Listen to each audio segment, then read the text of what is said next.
Yo, what is going on? That's a bad intro. I don't really care. It's always scuff. I was looking through the library on Twitch here the past few days, and I noticed that well, obviously it's spooky month, so that's going on. But I noticed that there's probably like a few people that have played Castlevania 64.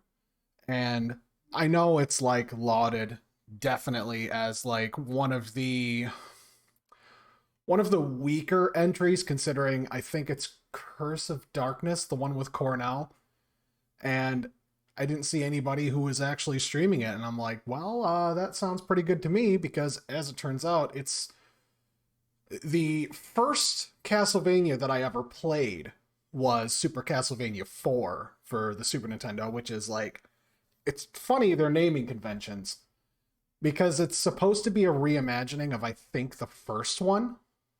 And the cool part is Castlevania 64, like this one here, as soon as I get this to work better. There we go. Let's adjust this volume. This seems a bit much.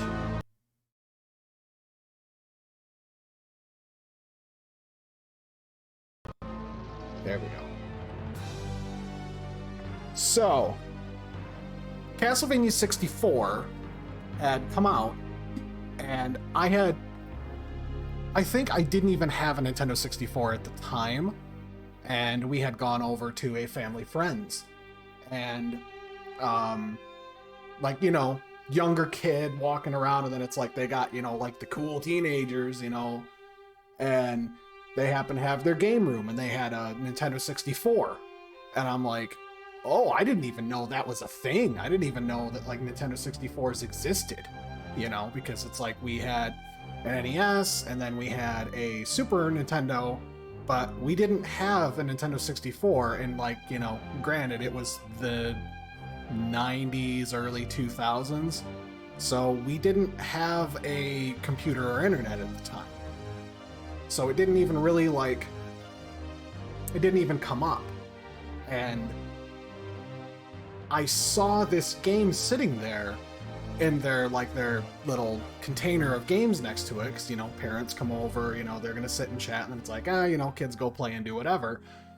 I happened to just be wandering around, and I saw the game room, like I said, and I was going through the games, and I saw Castlevania. And I'm like, wow, this is a Nintendo for sure. It says so on the thing. But I had never even seen anything of this. I had never seen any commercials, nothing in magazines, or nobody at school was talking about it. Like, I didn't have any friends that were like gamers. So when I turned this game on, and mind you, like, I look at it now, and it's objectively dated. It's quite dated. This game blew my socks off. Like, I remember being like just stuck in caps lock after we went home that night, because I had played it for, I think, a grand total of maybe 20 minutes. Maybe 25 minutes before it was like, it's time to get the kids home, time to go to bed. And I was like, I don't want to leave. I want to stay in this house, and I want to play this game. I remember the thing that I was telling everyone, like the whole ride home, my brother, my sister, just like, it's funny the way that my mind worked when I was a kid. The thing that just knocked me off of my chair was that his whip was really long. And like, that was the thing that I remembered. Like, you don't even understand. Like, his whip is like this long on the screen. And like, it wasn't until years later, because like you would get games, or I would get games for birthdays or Christmas, and it just completely fell out of like the front view of my brain, because you know, like we had Ocarina of Time and I think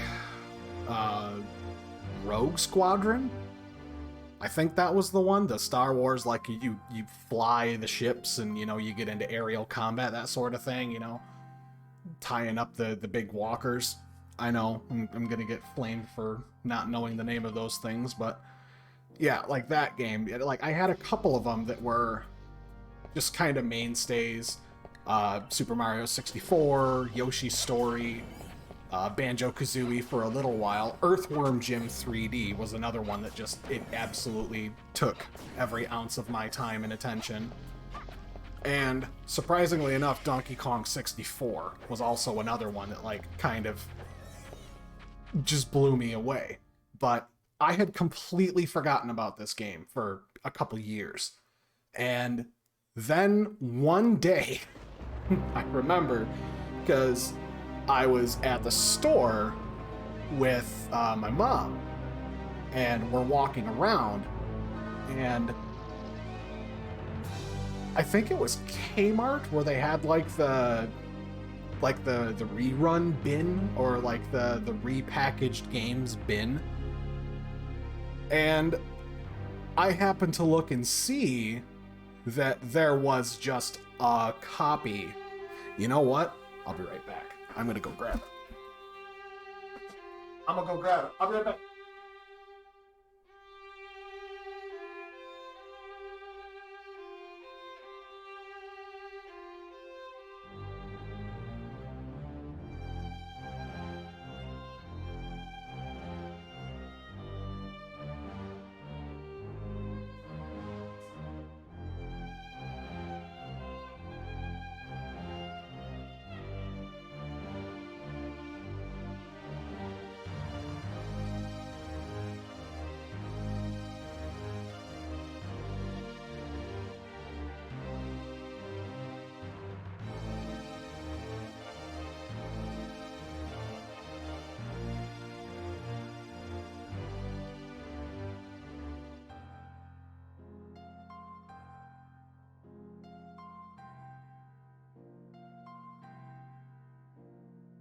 What? Are you?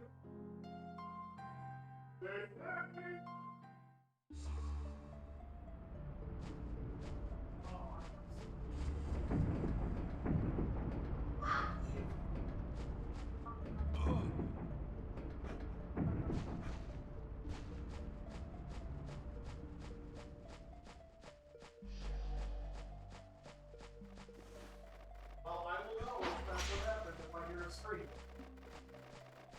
I'm coming! I'm right back. Hello. Whoa. Oh. Alright. Took me a minute. Okay, so. Excuse me. Boom. You can barely see it. This is the exact copy. It's still torn on the back. You can see the little crumbs and stuff all over it.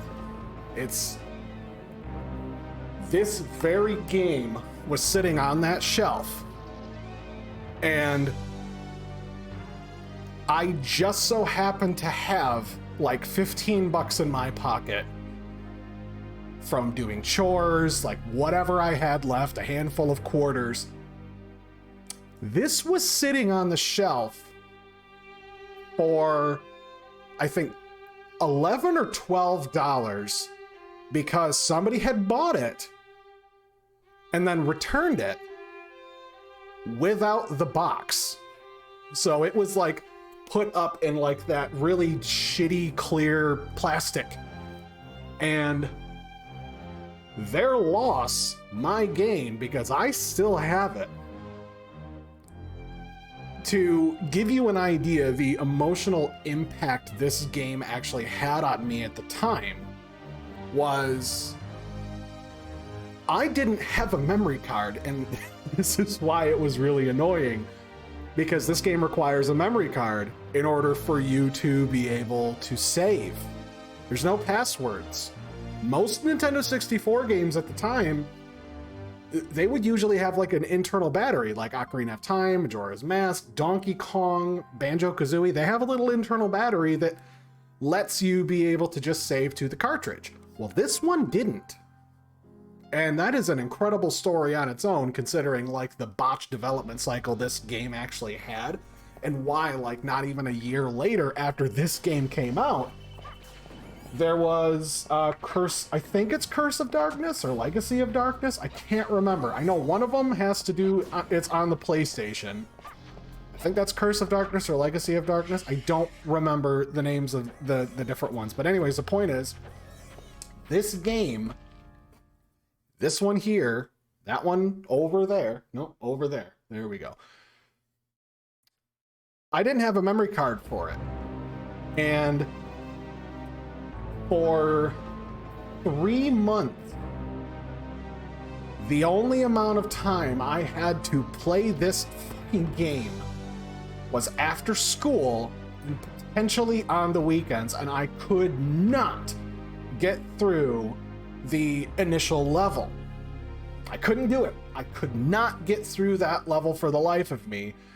And it was tough. It was really tough for me to figure out because I had not played a game like this. Like Zelda definitely had puzzle solving and whatnot, but it's like, they really gave you tools.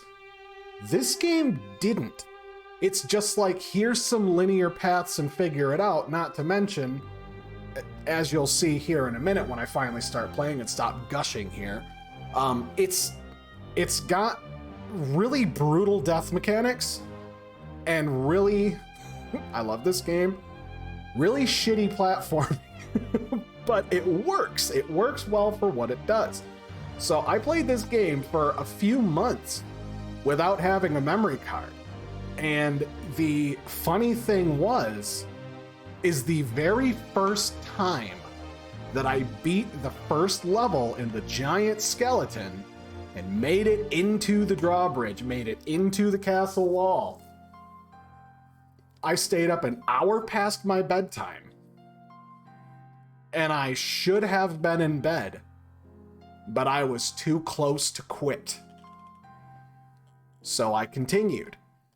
And I ended up, because I knew I was going to be tired the next day, but I was so excited I wanted to keep playing, but I knew better. Like, I'm going to get in trouble if I don't, and, eventually, my mom or my dad's going to wake up and go to the bathroom, and they're going to hear me in here playing games, or they're going to see the light under the door. So, I unplugged the RCA cable, I think is the name of it, but the yellow, white, red composites. I unplugged those from the TV in my bedroom, and then I just gently put the Nintendo 64 underneath my dresser, but I left it on. Because if you shut it off, like I said, I don't have a memory card, so it wouldn't go anywhere. That was the most stressfully tense day of school that I had in a long time, because all I wanted to do was come home and play this game.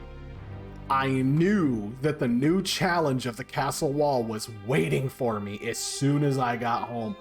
I rushed through. I got my chores done after school, fed the dog, washed out the water bucket, and here we go. Got the room cleaned, got my homework done, I got everything done, and I go in the room, and I thought that it was going to be screwed up. I genuinely did, but it wasn't. It was fine. Which I was so happy, but I was shocked. I was shocked that it was actually fine and the game was okay.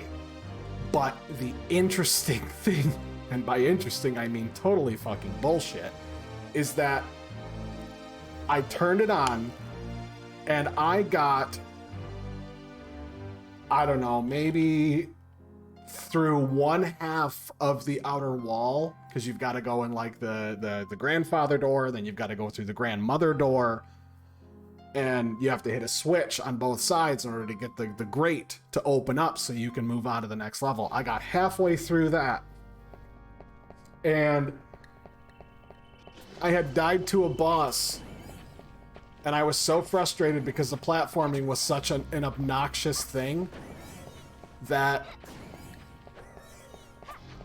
I just kind of like did the crazy, like, nah, like I freak out for a minute.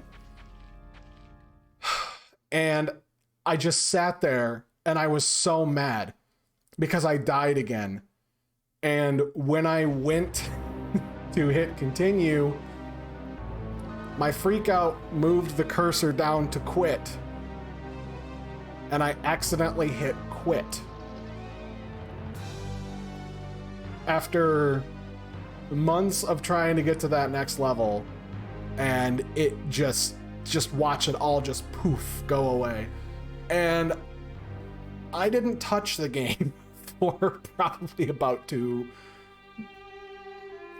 about 2 or 3 weeks, and I was just so mad about it. So I'm like, I'm not doing all of that again.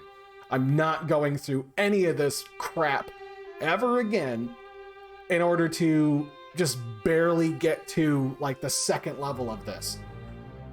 And what was interesting is that over those few weeks, I had done some extra chores, and I got a little bit more allowance. So when we went to the store, I was like, can we go over and look at the games section? And I was like, yeah, sure, why not? Because, you know, she was the one that got me into gaming in the first place. So she's like, cool, we can go over there and look.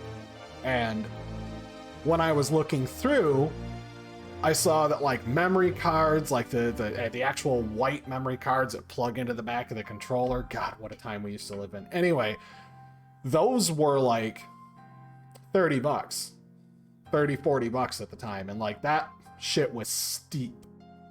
That was some scratch, let me tell you. For a kid, yeah, that was, you were lucky if you got $40 on your birthday. Like 50 was total, if at all, ever.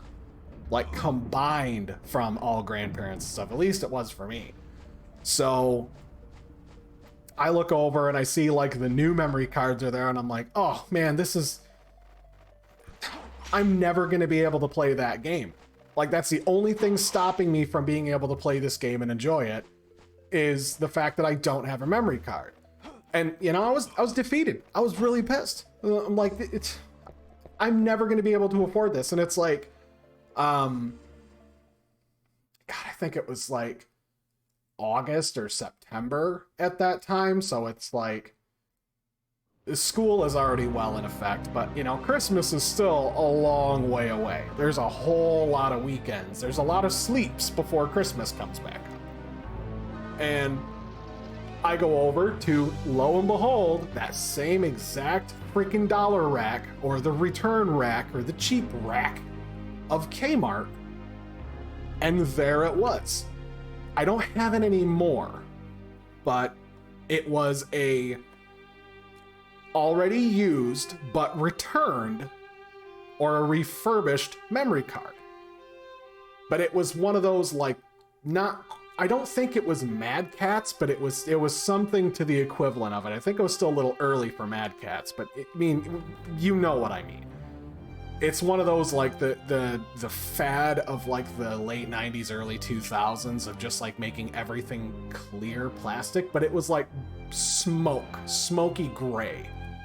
So like this didn't match anything. Like I had a the like default matte black Nintendo 64 and just a regular gray controller. Like I didn't have any of the fancy whatever that came out aftermarket. So that memory card was there, but it was one of those weird ones that had pages. So it had a little like the ink screen that's green on the back of it. But when you plug it in, you could see it like a calculator, like the little calculator border at the top of it, but it was a memory card. and there was like arrow buttons on the left and right that you could push that would change what page it was. Every one of those pages was the same size as a default memory card in the case that had like, you know, the Nintendo logo on it. But this was an off-brand one. And it just so happened that I had just enough money to be able to get that memory card. And when I got home and played, the interesting thing was, within probably about a week of like on and off playing, not even that, because it was I think Wednesday or Thursday is when we went up there and got it. So it was like Wednesday night, Thursday night, Friday night, and then the weekend, and I had this game beat. Because I could actually save. I could take breaks from it for a minute. Like I didn't have to worry about jostling the console. Like I could take my time with it and actually go through it. But it was actually really interesting because I was flipping through the pages on the memory card, because I also had Turok, the original Turok Dinosaur Hunter. It's on the shelf. I'm not going to get it, but it's on the shelf. And funny enough, Turok is exactly the same way. You need a memory card in order to play it, which that was another game that, like, I to this day, I still not have 100% beat Turok. I think the farthest I ever got was looking up on, I think, Cheat CC, that brings everybody back, at school, on the school computers, and using the printers to print out some cheats that allowed me to warp to the level where you're fighting the guy in the Jeep, and then there's a giant dinosaur that you have to fight, like a mecha T-Rex. Anyway, sidetrack. That memory card that I got actually had a Turok save file on it on like page 3. Because it was like, it would go to whatever page you wanted, but then it would cycle down through. It was weird how this fucking memory card worked, but I found it so odd that I'm like, this is a brand new memory card, and of all the places that it would have a save file for Turok Dinosaur Hunter, of all things, it was on page 3 out of 4. Like, I can understand 1 or 4, but 3. Not to mention, there was no saves anywhere else on this memory card. It was completely empty. And I'm pretty sure that, like, at that time, they had, like, they had a Nintendo 64 hooked up behind the counter, so that way they'd be able to, like, test games and stuff. Like, if anybody brought games in that needed to get replaced, or there was a problem with it, they'd test that shit right in the store. At least mine did. And I was under the assumption that they, like, did a full reset on most of those things, and that was the weird part, is that it was a return, but it was their branding. It was like their plastic. So, like, I just found it really, really interesting that, like, after all that time of, like, busting my ass trying to get through this game so many times, I get a memory card, and then it just makes everything so much easier. And I think I've had enough rambling about that, considering it's, you know, been about 20 minutes. But hey, we're gonna see how far we can get through this shit tonight, because I freaking love this game. So I'm gonna get started here in a minute. So you got a snack, get a snack. I already got myself some tea. Gonna try not to burn my tongue this time. Success, I did not burn my tongue. So let's get this shit started.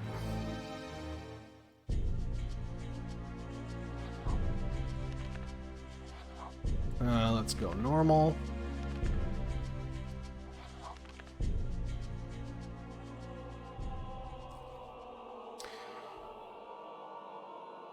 The thing is that by the time that I had gotten this, Transylvania, in the mid-19th century. I can turn this down just a touch. In this time of peace and No, that's fine. no one foresees the return of ancient I'll horrors. talk about it here in a second. But the old legends live, and soon the land will again be plunged into darkness. The people have returned to the path of wickedness. No, they never and left. The bonds that seal their evil ruler's spirit are weakening. Reinhard Schneider, heir to the ancient Belmont clan of vampire hunters. That was weird. His blood dooms him to oppose the might of Count It completely skipped a paragraph. wielding the holy whip of his ancestors. The young vampire killer begins his quest. Man, them graphics though. Look at that.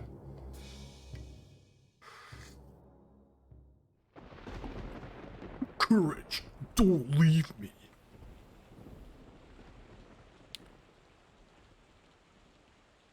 Courage, don't leave me. I mean, other than the oohs and ahs of getting beat up, I'm pretty sure that's the only lines of dialogue that the game actually records. One thing that's interesting too, if you run underneath those trees as they're falling over, I'm pretty sure that you actually do get hurt by them. And then also another funny bit is this is the only time in this level that it rains is the first night when you show up. I'm fairly sure. But as you go along, like, if you run through this level fast enough, the lightning will strike and knock over other trees, but they will not knock over all of the trees, just some of them. Yeah.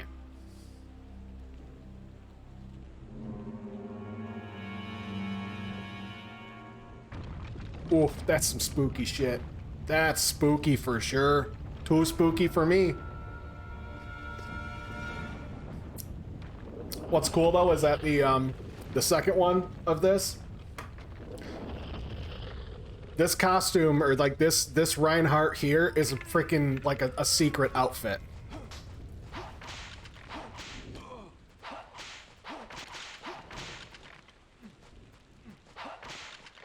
Bad Skilleman. And I'm not sure why it works, but jumping actually makes you move just a touch faster.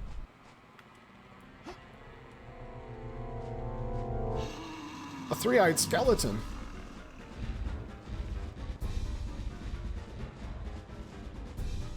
What the heck?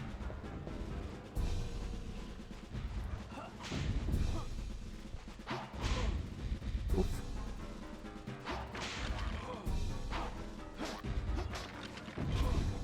Wow, I am doing quite poorly.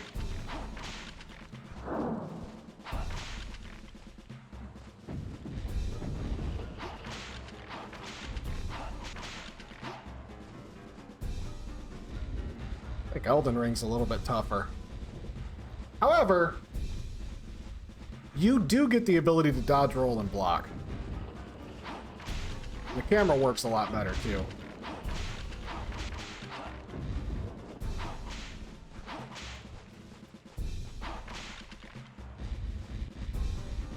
Excuse me.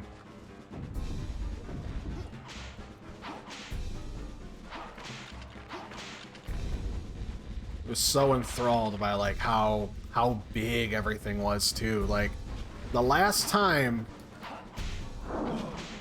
well, it's not even like the last time, but like when I originally played this, the only Castlevania I played, like I said, was Super Castlevania 4.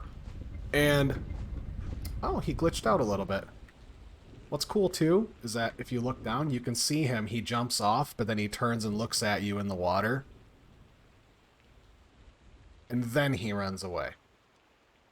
Which I always found, like, a really cool thing.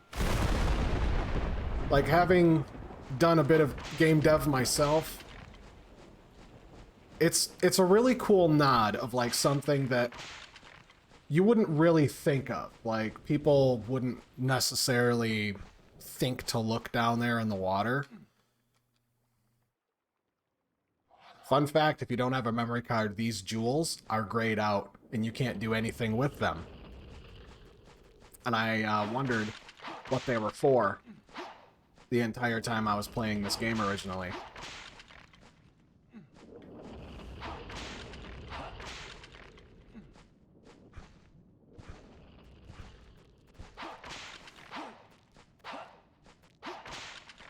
Legacy of Darkness, I believe, is the one with Cornell. Because Curse of Darkness was the one with God, what is his name? I can't remember his name right now. The Devil Forge Master.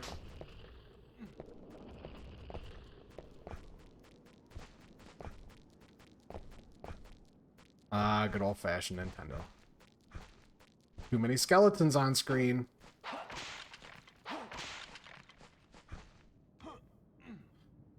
And the amount of countless time of running back and forth in this area trying to figure out how this worked. And not realizing that if you hold down the jump button, it actually lets you be able to grab ledges. So, like, while you're playing this game, if you're ever trying to jump towards anything, do not let go of the jump button until you are completely sure that you have made the jump that you're looking for.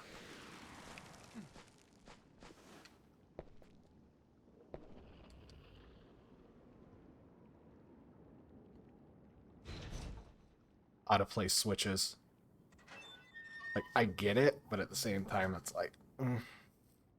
Looking at it now, like, just video game shit.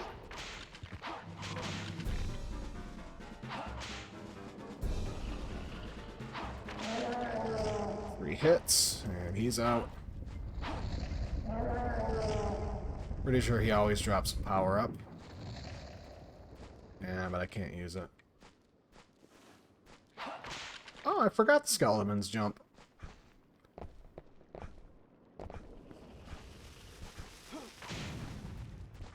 Exploding skeleton.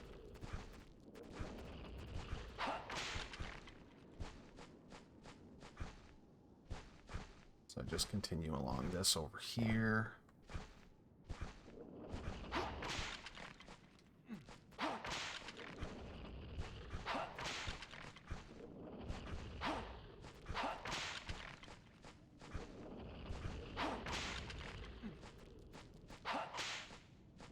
There we go.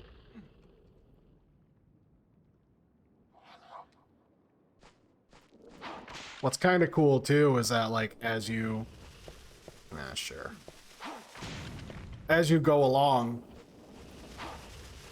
like, it starts off, you don't really care about saving all that much, but after you die a couple times, and then, like, you have to... Like, I need to go and reoperate that mechanism. Secret chicken.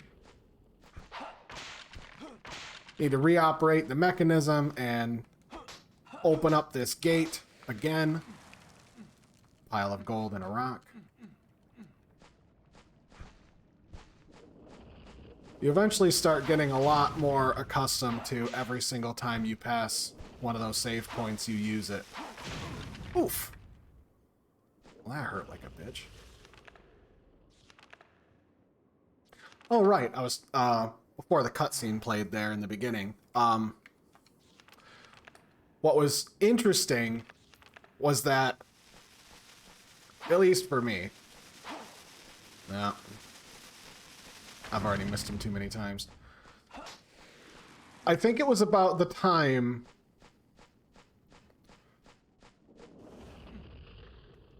I'm trying to remember how this played out. So, what I was saying earlier about, like, I didn't have a memory card, I couldn't play. The thing was, is that for the most part, it was, like, most Nintendo 64 games didn't have the need for a memory card. They just worked. Like, you could just save on the cartridge. So it was like, meh, you know, like, it's not really a big deal. Also, like, you needed the frickin' Rumble Pack, if anybody wants to remember that. You know, you want to really get in the game and feel what's going on. You need to plug 2 AAA batteries into this thing that you plug into the back of your controller. And if you were playing a game like Castlevania here, and you wanted to save your game, in addition to have the rumble of whenever you're fighting skeletons or whatever, Okay. Lots of skeletons. Seriously?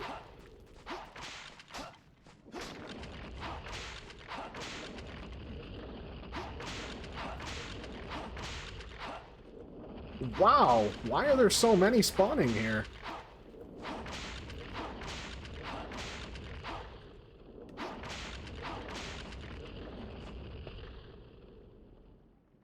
I have never seen that happen.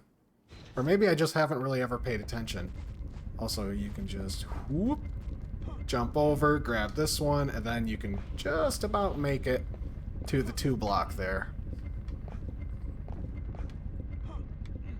And in puzzles like this right here, always jump first, then push the direction you want to go to. Because otherwise, you'll do your side jumps or your back jumps. Because if you hold down the lock-on button, whatever that is, you can do like a strafe jump. You can see like he jumps a little bit quicker in a direction. But even if you don't have it held down and you just like slam left, right, and then left or right and then jump, he'll do that. But he doesn't do it forward. He only, it's like a, I don't know, like a combat thing. I could see what they were going for with it, but it's objectively terrible. It's like, there's been, I'm very guilty of it. There's been plenty of times where I've been playing this and I went to go and like climb up one of those puzzle walls there, the platforming, and then I end up just side jumping into the poison river and fall into a pit. I'm sure it's gonna happen again. Like I will end up jumping into a pit of death. It's going to happen. So what I was talking about earlier, again, to reiterate that nonsense, is I had been playing this for a few weeks, and it was about that time that my brother had his birthday, and like he really wasn't as much into video games as I was, but he still had video games. He still liked to play them. We both liked Castlevania. So the funny thing was is that he ended up getting a PS1, and his PS1 I'm pretty sure came with a controller and a memory card. But he had gotten, oh, just get over it, man. He got Symphony of the Night. So, like, if you want to talk about a major difference in quality versus this here, Castlevania64 versus Symphony of the Night, I mean, let's just be real here. They speak for themselves. Symphony of the Night is arguably one of the, and that's a secret right there. I'm pretty sure that's a costume that makes him look like Simon Belmont. So that game is objectively one of the greatest games that's ever been made. And this one just really fell under the radar of like everybody in the gaming sphere because of just like, when you look at the quality between the two games, it's literally night and day. Like this game's good. I feel like if it would have been like just a game like not putting Castlevania on it, I feel like it would have done quite well. Like you pull the Castlevania logo off of it and it would have done very good. But the interesting thing, I don't know for sure if this is true or not, but I think that they were kind of in development at different times, but like this one was supposed to be like the first like 3D foray into everything. And what they wanted to do was make the Legacy of Darkness, but they ended up getting some secret wall chicken. But they ended up getting like the delay after delay after delay, and then finally, you know, like holiday season comes around, and like patch it up, get it out. We need this sold. So they patched it up and got it as ready as they could possibly get it. and they sold it, and, you know, this is what we got. Albeit, Legacy of Darkness. I'm pretty sure that's it. That's a problem when you have too many. There's no such thing as too many, but there's a lot of differing names.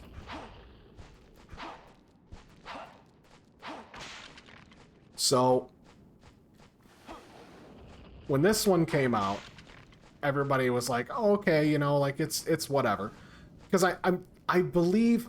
Hang on, I have to check now. I don't want to be, like... I don't want to misspeak here. Which released first? Castlevania.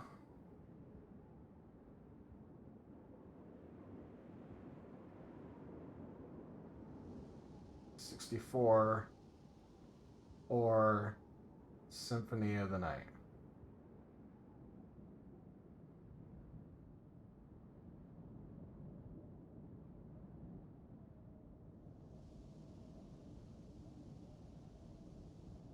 January 26th, 1999 is Castlevania 64.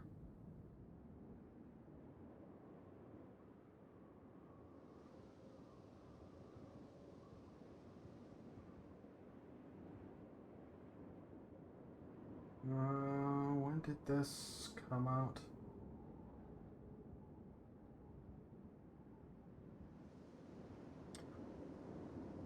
Really? Interesting. March 20th, 1997 was the Japanese release of Symphony of the Night, but October 2nd of 97. Okay, that checks out. So... Alright. That makes sense. So, Symphony of the Night came out first, and that really makes sense, because I remember that I had this game first. No. Did I? Because he didn't... when did he get his PlayStation? I can't remember. I can't remember when he got his PlayStation 1.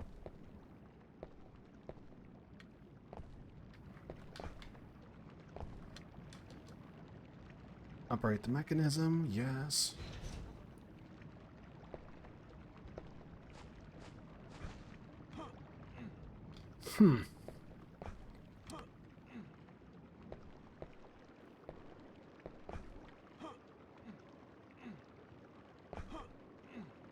So when I first played this at a friend's house, this... Yeah, I think it was like the following year then is when it actually, like, I actually got it from, you know, like I said earlier, like the story. That was about the time that I got it.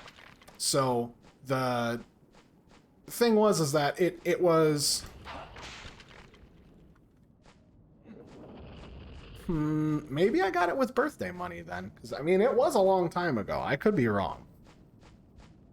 Or maybe I'm just thinking about it too much. Anyways, the point is, my brother had Symphony of the Night, and, like, we both loved Super Castlevania 4. Like, that game was just, for lack of a better word, it was the whip. Alright? Like, you're just a fucking hulking dude whipping shit, eating chicken. Like, that, it's the full, like, male gaze. Whipping shit, eating chicken. Like, the manliest man beating the shit out of ghouls, ghosts, beating the fuck out of Dracula. Like, what a cool guy. What a Chad. So, like, that going on. And then we get Symphony of the Night. And we're like, oh man, this is gonna be so good. And then, you know, we played through that and just objectively, like, blew our frickin' minds. So, the interesting thing was, like, I played this one and I beat it. he also loved Castlevania. But he did not. He tried playing this and he just could not get it. He did not like it. He's like, it's not great. But the thing is that the amount of like I think like the gaming dexterity of like going from playing a 2D platformer on a Super Nintendo to a 2D platformer on the PlayStation 1 isn't really that far of a leap. It's pretty short comparatively. So you should be able to get through it just fine because objectively it's kind of the same thing. But I remember when I saw this, like beforehand, I was talking about it like, oh man, I bet you that game's really good. And he's like, nah, like this one's cool. Like you get to play as a vampire, you know, like you're Alucard. And it's like I don't have to gush about Symphony of the Night. Like we all know how good that game is. Even if you do get hit by motorcyclists.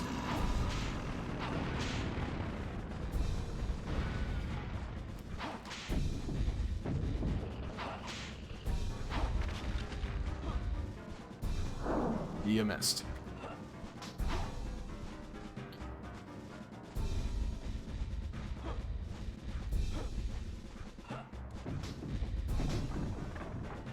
Wow, those are strong.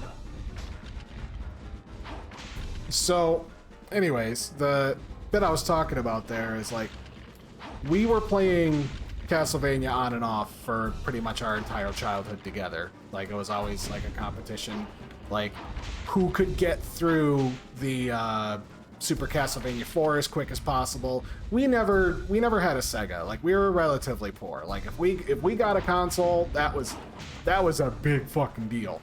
And it was like, yeah, you know, this is your birthday present.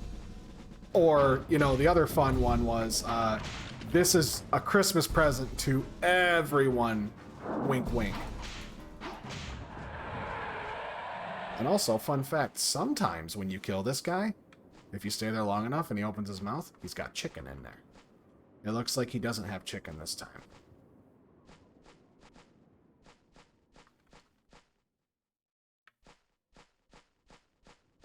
There we go. Took me all night, but I made it through. So it was kind of a cool bit that, like, I remembered that I beat this game and I used to like, haha, you know, like, you can't even get through it. And then, like, we were playing Symphony of the Night and it's like, I objectively was having, like, a really, really tough time getting through that game. And he was just blowing me away on the whole fucking thing. Like, he didn't matter. Like, he found the Chrysogrim first, which everybody knows, that's the fucking sword that slices 1,000 times, because I was bragging about the fact that I found the Vorpal sword, which is exactly the same weapon, but it only flings like one of those crescent blades at a time, whereas a Chrysogrim is you push it once and it shoots like 9. So as we were going through like the little rivalry or whatever, like, it was honestly funny as hell, because like we had both, around the time that I had beaten this game, I was like, you know, showing him everything, and I remember him being kind of like, I don't really care about what you're playing or like whatever you're doing. He didn't really care about this game, but there was a few times where like he'd just be sitting on his bed and he'd like be flipping through a magazine or whatever, and I'd be playing this and he'd look up and be like, man, like that game is just way too freaking like tough. Like, how do you memorize like where it is you gotta go? And I'm like, well, it's not that difficult. Like, it's just as tough getting through a 2D game than it is a 3D game. Like, you still have to remember, like, especially with like Symphony of the Night standards, that is a lot of branching paths back and forth. I mean, albeit it's kind of like, it's kind of simple for today's standards, which is really, really saying something, because it's still an unbelievably complex game. There's a lot of shit, but it's still pretty linear. Like, throw that game in front of somebody who's never played a game before or never even heard of Metroidvania as a genre, you know, like they're gonna have a tough time with it. It's gonna be hard, but yeah. So like the fun bit here is that I think I was getting up to like the final level or so while I was playing this. Did I save? I can't remember if I saved.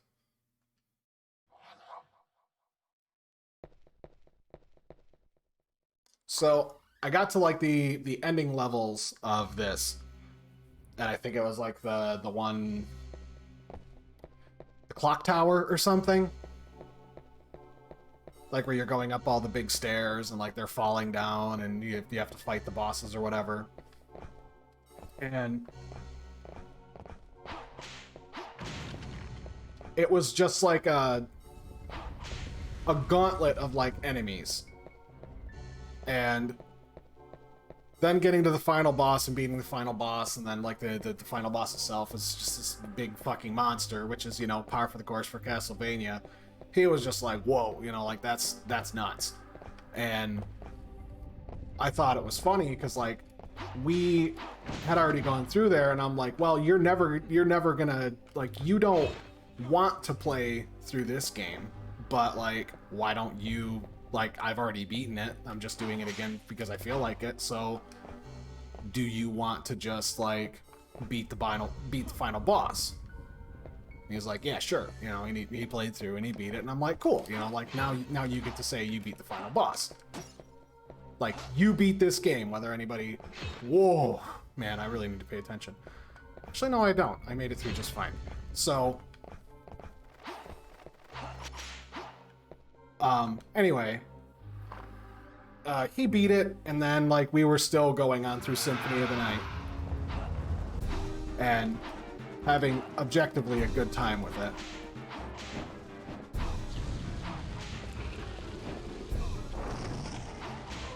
Wow, that'd be nice if I could see.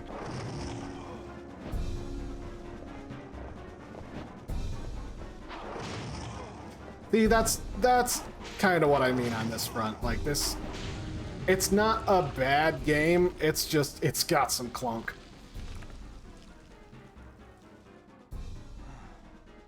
Which, to be fair, like, the AI for, like, where the whip is supposed to go when there's an enemy that's got a reticle on it, that's really fucking good. It's pretty good.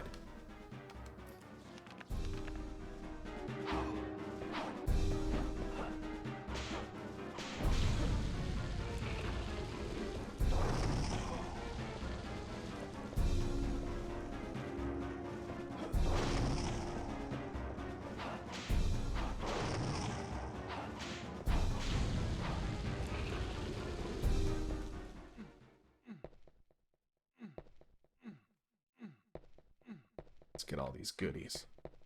There we go. I'm pretty sure this is either a sun card or chicken. Chicken.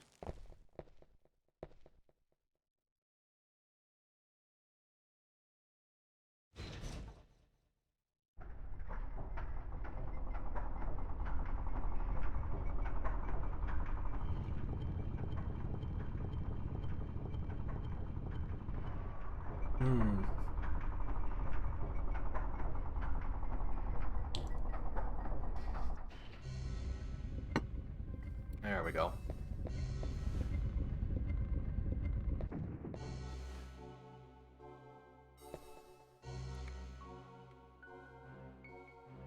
Man, this is so old. Well,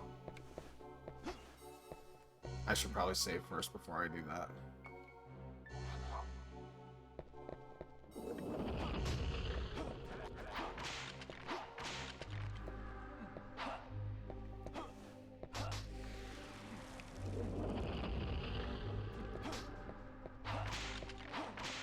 How am I grabbing these? I've already got 99. Oh, man, that was close.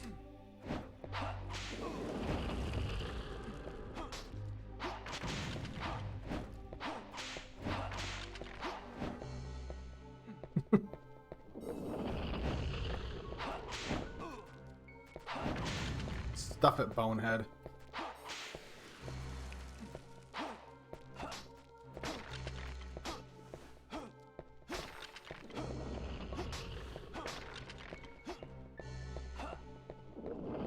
Oh yeah, that's where I was going with that. So like, what I thought was cool about this game was the fact that it's like, yeah, you know, because my brother would dunk on me for the fact that it's like I'm playing this game and it's like not very good. And I'm like, hey, you know, that's fine. Like, I think it's good. I like it. And then, as he was talking about it, you know, like it just isn't very good, or it doesn't play very well, or it's clunky and it's hard to do anything. Like, and it's quiet. That was another one that he complained about. Like, it's really quiet. And I always appreciated that. Like, there's music in a few spots where it's necessary, but like there are other places where it's just quiet. Like the entire first level, like what's cool is that if you compare like the opening stage of this game to Symphony of the Night,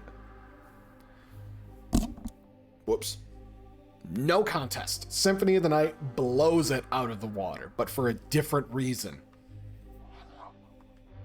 What I've always like, because I like Resident Evil, but I prefer Silent Hill over Resident Evil. Ouch. Any day of the week. Silent Hill 2 specifically. Still have that game, still love it. Got the original PlayStation 2 version, and it is just one of the finest pieces of video game media that I've played in my life. It is definitely like top 10. But the cool thing was, like, as he was dunking on me for this, I remember, like, in my younger self brain, I'm like, oh yeah, well, like, you can only use swords. Like, I have a whip and a sword. So I'm Richter I'm Richter and Alucard. And I mean, obviously he didn't buy it. He was just like, yeah, whatever. Like, that, it doesn't matter. But it was just, that was a funny little bit for me, because I was just like, you know, like, oh, like your mom goes to college. Like, it's like, as a kid, it's just like a terrible argument that you think makes sense when you first say it, or like the first time you encounter it. It's like, ooh, yeah, that'll tell him. It didn't. Like, I look at it now and I'm just like, well, you know, because like, I like this one, as I said, like, as a Castlevania game, it definitely holds its own. It's not a terrible game. I think objectively, it's quite good.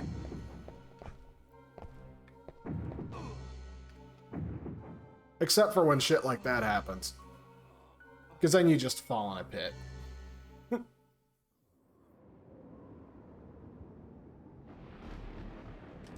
Yeah, previously saved to restart this stage. So yeah, your power-ups reset, but you retain your sub-weapon and all of your gems. So that's interesting enough.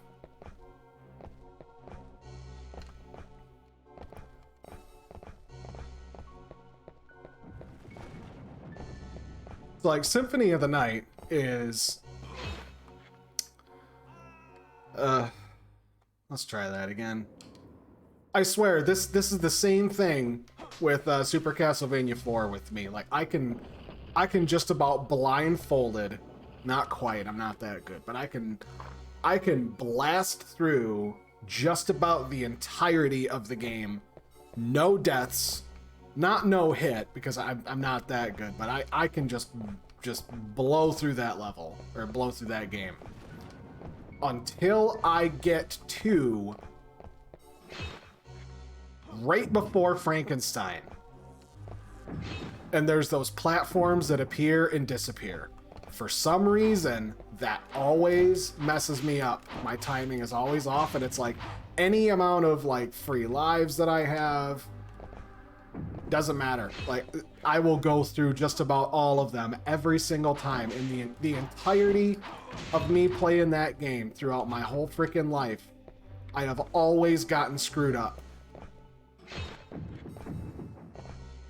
And this one is just run.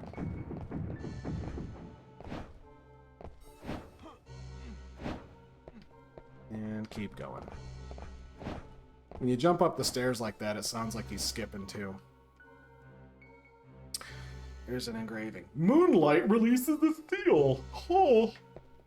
Well, it's fine. I'll just sit here and chat for a minute. So, the cool thing that I've been going after here for the past, 300 hours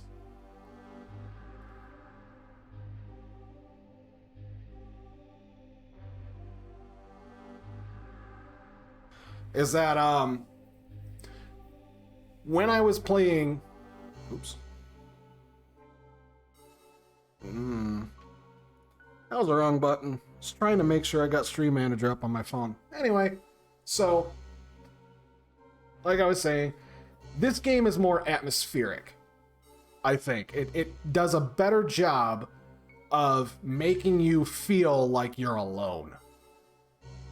Like, the music isn't really, like hard rock and loud. Woo! It's not like a parade of, like, colors and confections. It's really muddy, dark tone everywhere you go.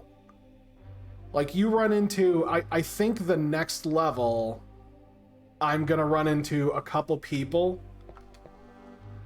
in terms of, like, NPCs, and that's just it. Like, you don't really, like... Oh, right. Got the cutscene.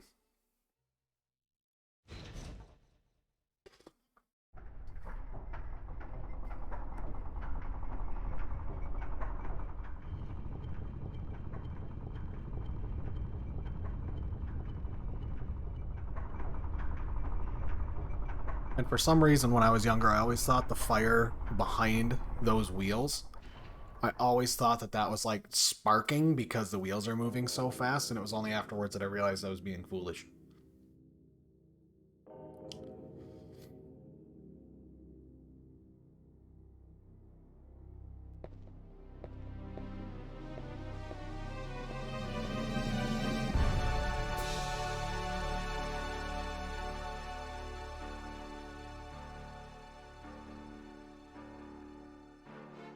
Oh, I'm gonna kick your ass. Miserable worm. Upstart weakling. All who oppose the Dark Lord will die.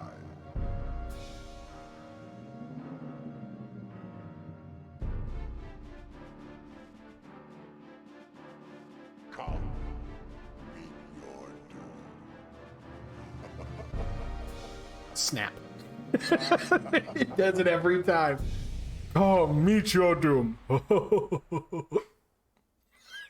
The fact that it's oh my god. Oh, the early days of animation. There's no snap. Like, it's all snap, no blend. Fantastic shit.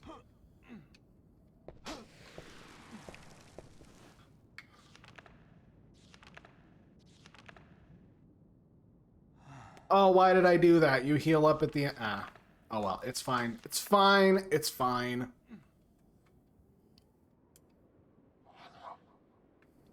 Now, I will say that one of the foolish things I've done in my previous times playing this game is that you can see right here, just below my character, it's right at the end of the W, and it's like you can see a little blue triangle sticking out. That is like 3 holes in the ground at the same time. So I'm going to jump off of this, and then there's the platform that's underneath that, and then over top of the W in normal view there's that torch. That's 2 floors down, but then there's a 3rd floor that goes all the way to the bottom. If you jump and you manage to thread that needle of failure, you will die. And I've done that. And I was like, nah, I'm not going to save. Who saves? Savings for squares. And then I would jump down afterwards and immediately die to that bullshit. And I was livid. Because I had to go and climb that entire tower again. Damn skeleton.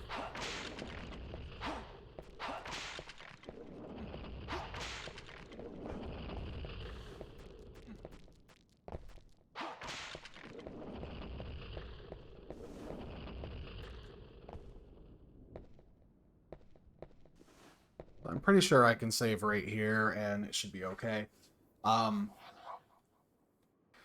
like, when you think about Symphony of the Night's opening, for example, like, the very first thing that you play as... Oof. You play as Richter, and you climb the steps, and you just, like, you can't die, you whooping Dracula's ass, and it's like, oh, man, like, the guitar is phenomenal, it's just boom, like, this shit just works. But then after going through it, then you play as Alucard, and you get much the same effect. Bad puppy. And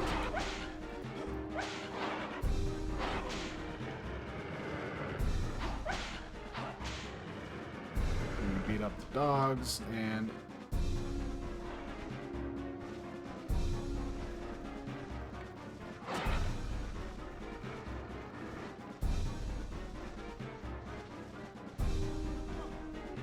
invisible wall, and then you jump down and completely lose your track.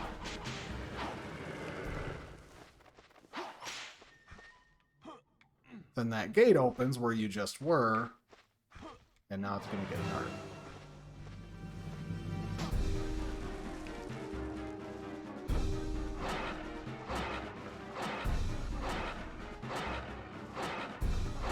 And if you just sit here, the dogs will just keep attacking. They don't make any changes.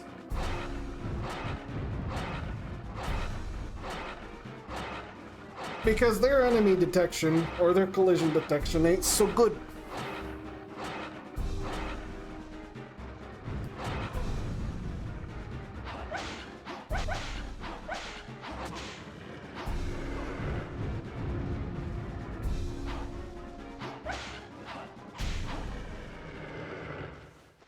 Now is the one. So now it's going to turn dark, the music's going to change when you think you're safe, and now the Hellhound is going to come out. Which you can just whoop its ass across. It does nothing. Ooh, spooky! Which is kind of cool. Anyway, yeah, like, this one, you know, even where we're at right here, there's no music. There was barely any music where we were at. There's music for the bosses and whatnot, but it's like, it's silent. Nearly everywhere you go. And honestly, this, I think, is quite frankly one of my favorite levels in this game, just because of the way it's themed.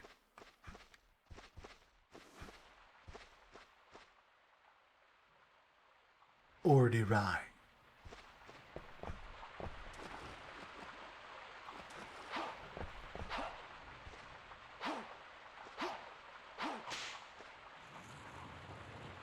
Beloved wife Mary.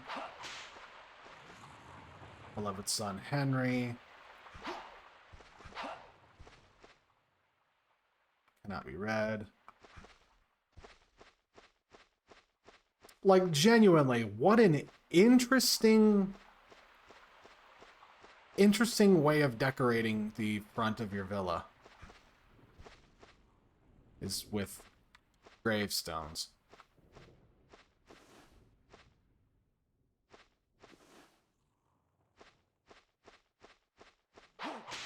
Bad ghost. Ooh, I'll take $100. Or is it 200? Oh, it's 3. Didn't one of these have a switch?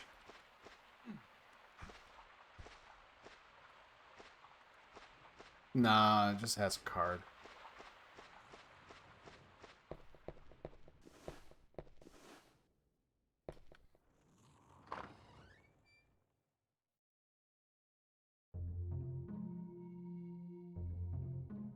And it's just these soft tones and a little bit of harpsichord in the background.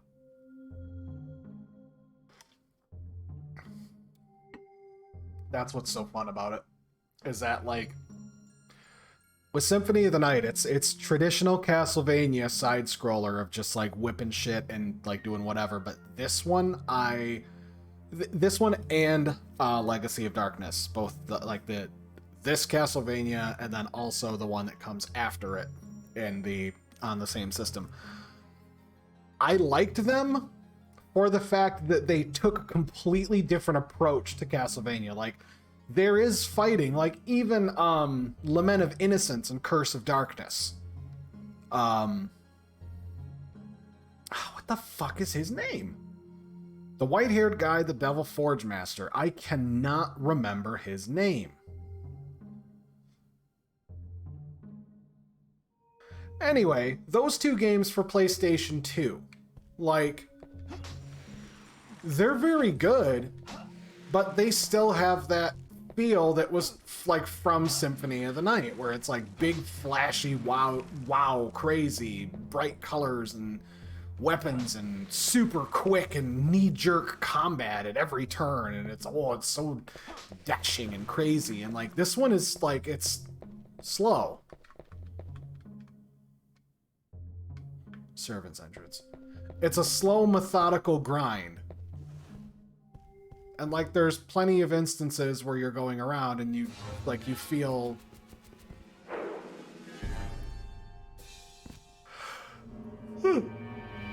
oh, it's a vampire.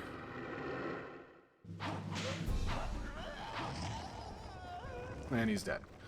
So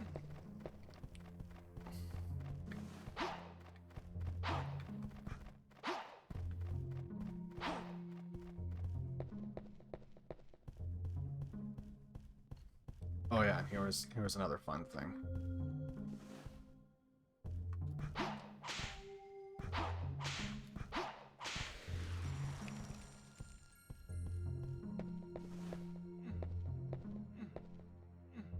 It's an antidote and an ampoule. Ampoule? I don't know. One cures poison, one cures vampire.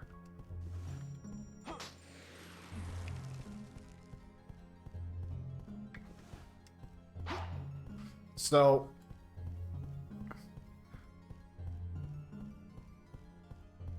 and I compare the two of them, like Symphony of the Night and this, because they came out around the same time.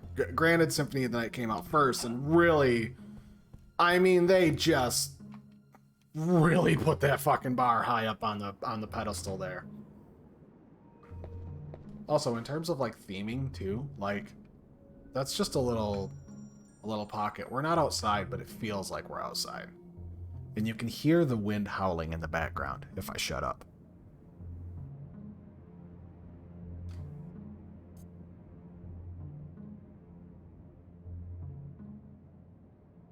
So cool.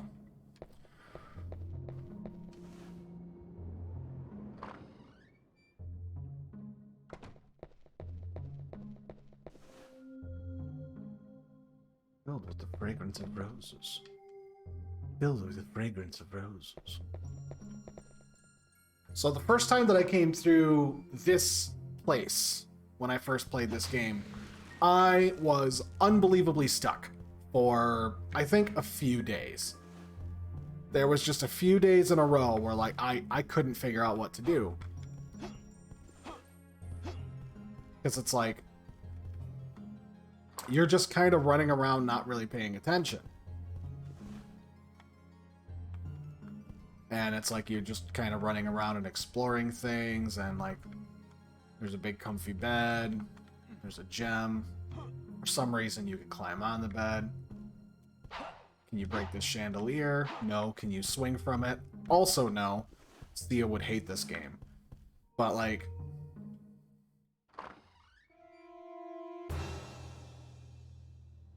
who's this guy? He's a vampire hunter.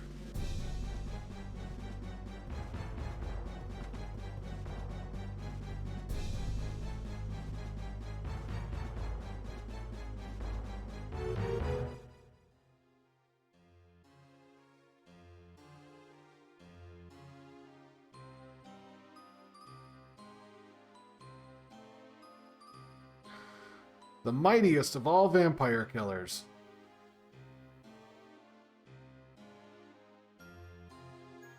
You lost in the forest?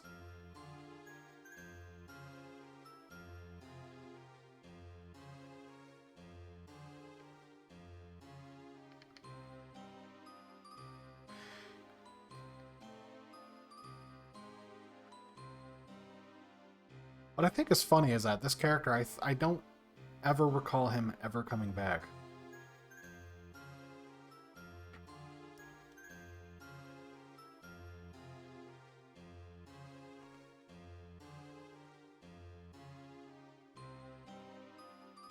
Leave this place without delay. Do you understand? But it's like now he just kinda... Ah yes, at dawn I spied a young woman in the rose garden. In the midst of a nest of foes, she was calmly tending the roses.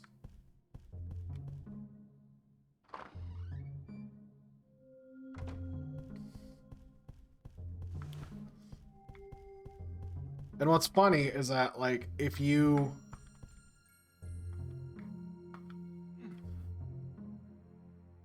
If you go through here at night, like, Vincent will be sleeping in that bed.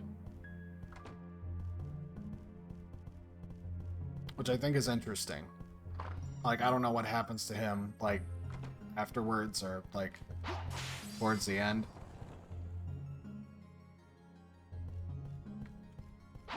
It's like, getting through this initial mansion area, it really isn't all that tough.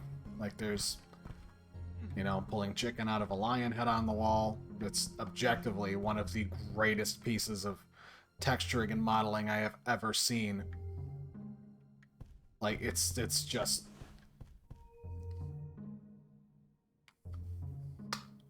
so good. Anyway, so it took me a while to realize that you can actually break these jars.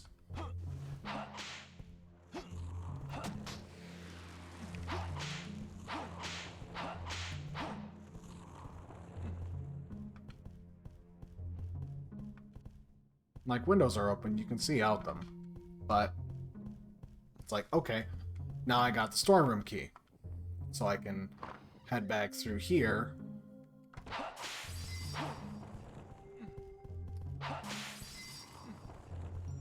Keep breaking the stained glass knights that keep showing up.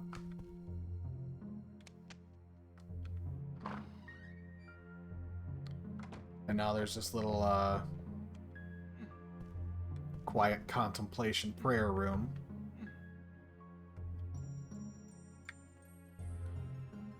I won't save because I would like to eat some chicken first.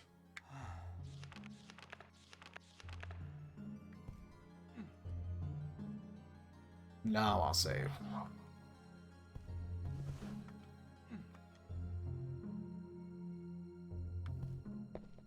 Which is funny because this is kind of a nod to Symphony of the Night. If you sit and think about it, like the save room is like a prayer room. Or a tiny little room of rest, whatever. I'm not entirely sure if that's actually the truth or not. But in my canon, it absolutely is. And I will fight you on that every day of the week.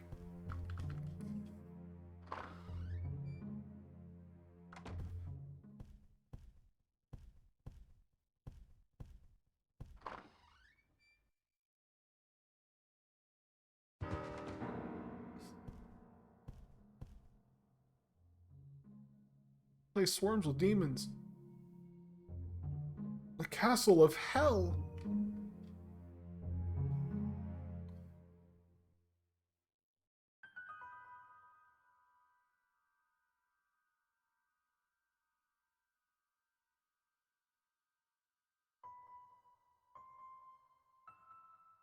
You will flee this place now.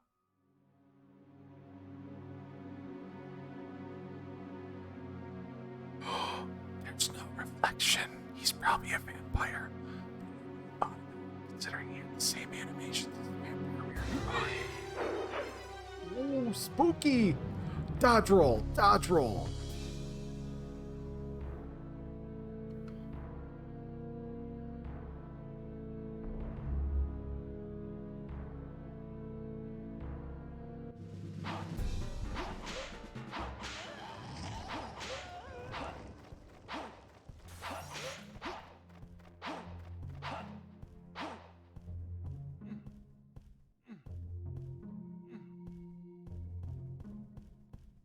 Purifying, get an extra 1,000 gold.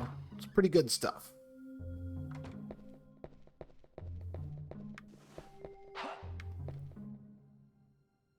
Oh yeah, that's right, the archives are locked. So this is about where I started having problems, because like the amount of linear progression in this level just kind of deteriorates after this point. Because like the archives is where you need to go to get the key to unlock like the, I believe like the final thing further along. But the real issues start up here. Which is arguably one of the coolest fucking characters in this game. It's not the suit of armor, don't worry. That's not him. He's not that guy, pal.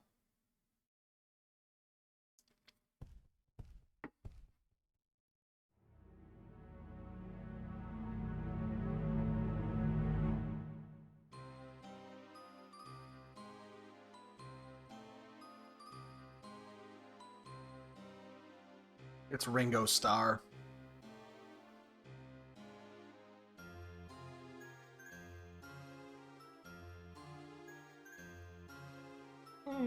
Wait, I am not an enemy. My role is to provide useful life for adventurers to the Dark Castle. It's shameful for a demon to be working, but one needs gold even in hell these days. Surely we were fated to meet.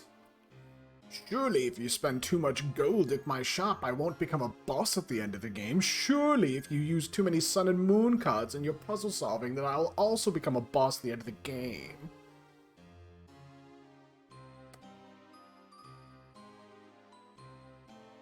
Which both are true, by the way. Like, it will happen.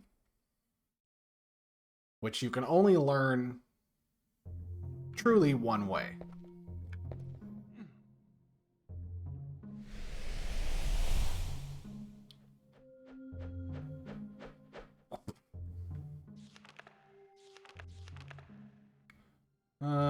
Not available.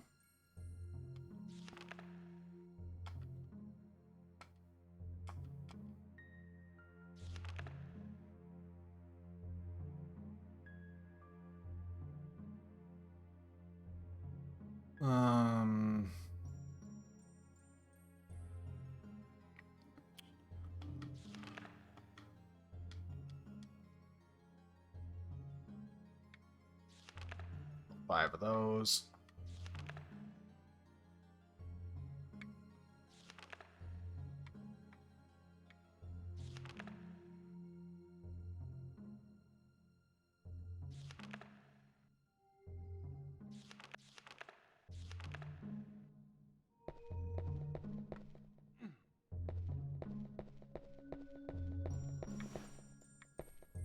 Was it 50? Or was it 40? I don't know. At any rate, you come walking through here, and then you get to objectively one of the most frustrating and also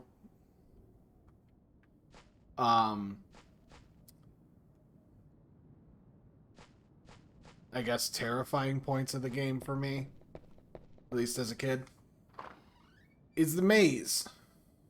Because as we'll see here in a bit, shit starts to get kind of real.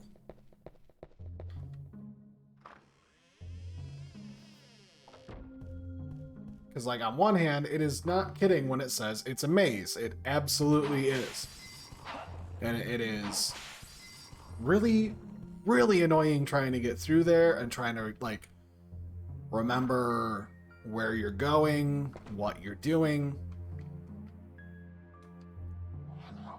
how you got there.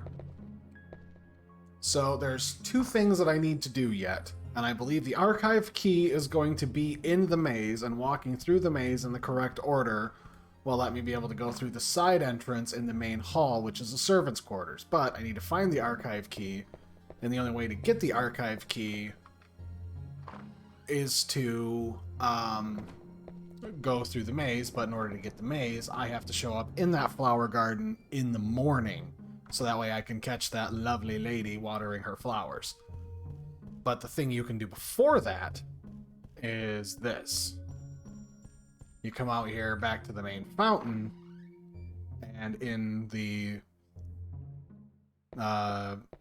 Legacy of Darkness, this is like something you have to do. But like you can see on top of the fountain, there's a handful of items.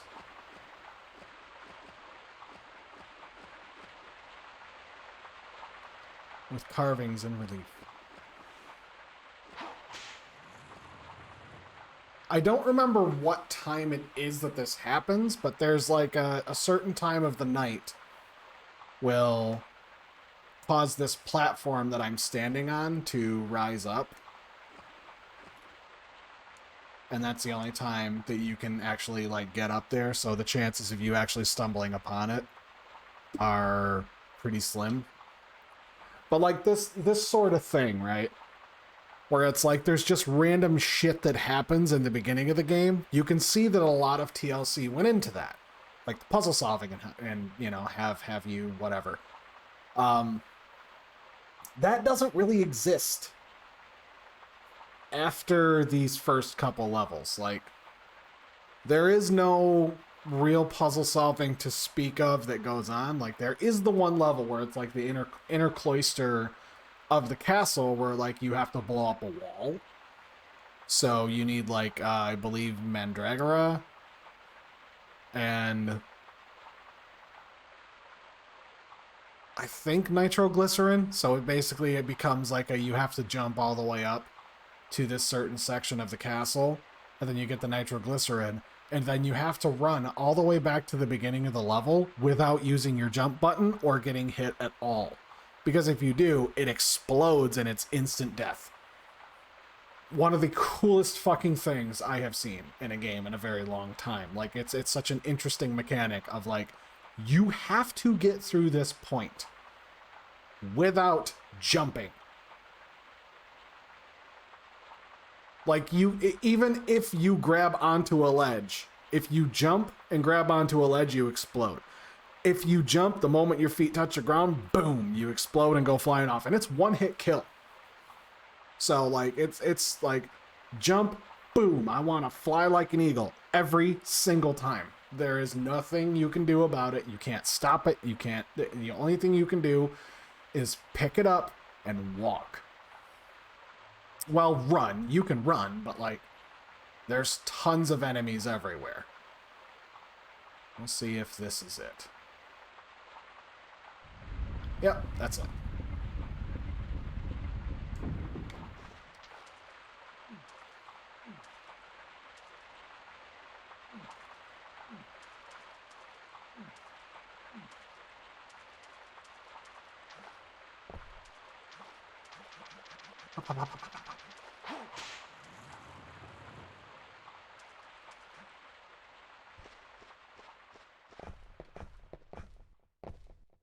There we go.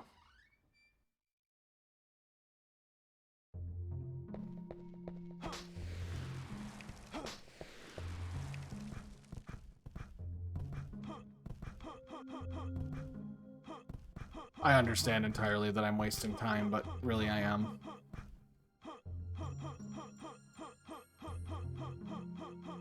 You can just keep doing that indefinitely if you want to.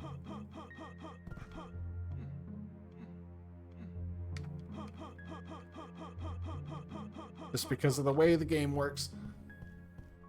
Ah, boy.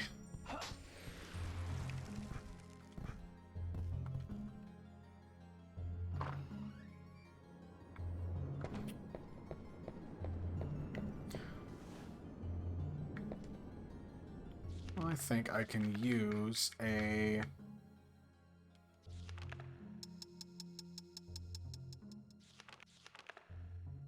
Use a sun card there, and this should give me the cutscene of the lady.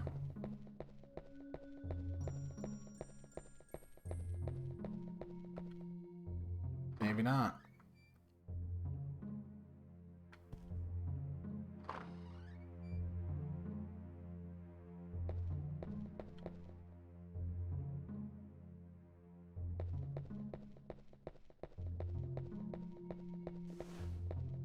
Maybe I should have just left that.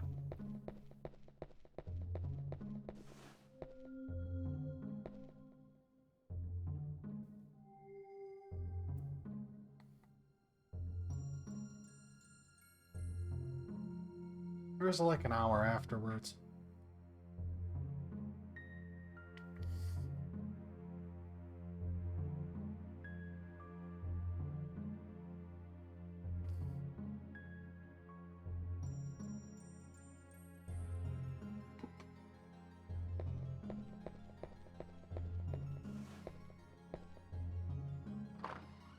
I cannot remember.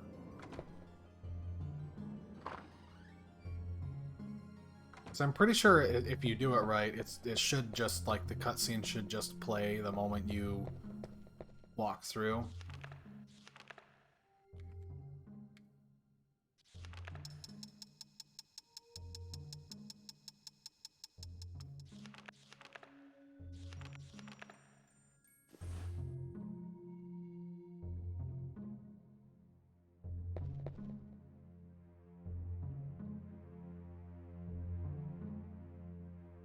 How long does that take?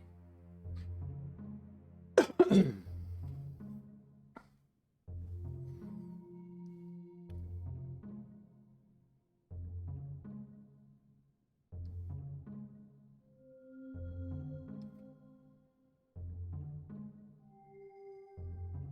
the whole Vincent guy said in the morning, so I'm pretty sure that it is...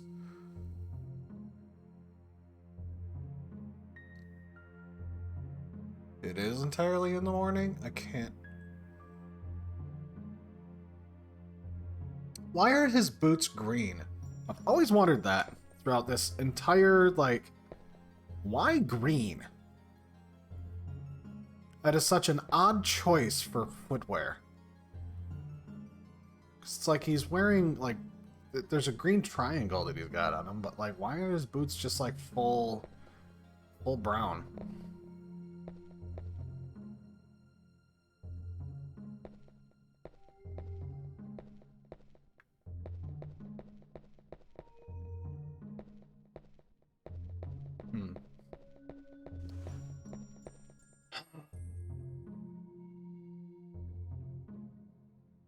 Got a couple minutes.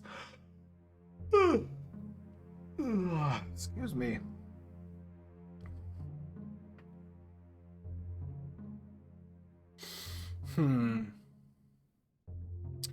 Well, you know what? I think I'm actually going to take a break for a minute.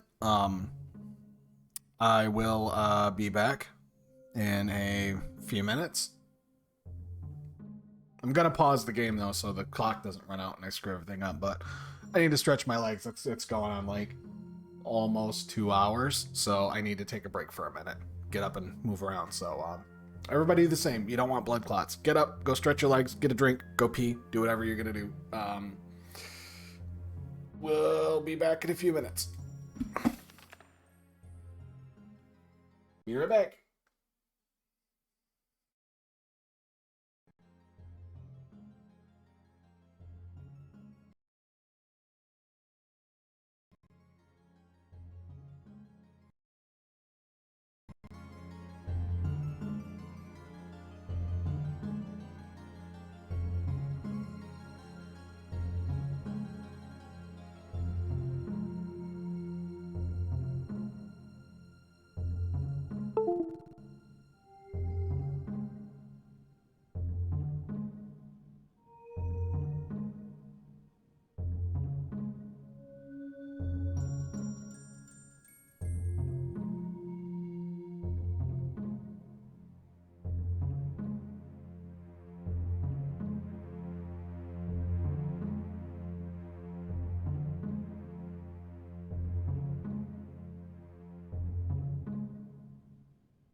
There we go.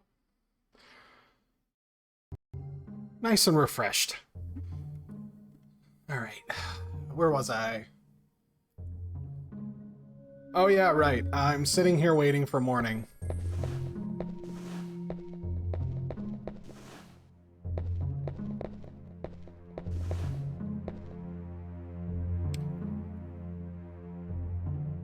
Like, okay, I was talking about this a little while ago, but considering that, you know, I've got some time here, because I'm pretty sure the early morning hours for like this girl to show up is like just before sunrise, and I'm not entirely sure why that is.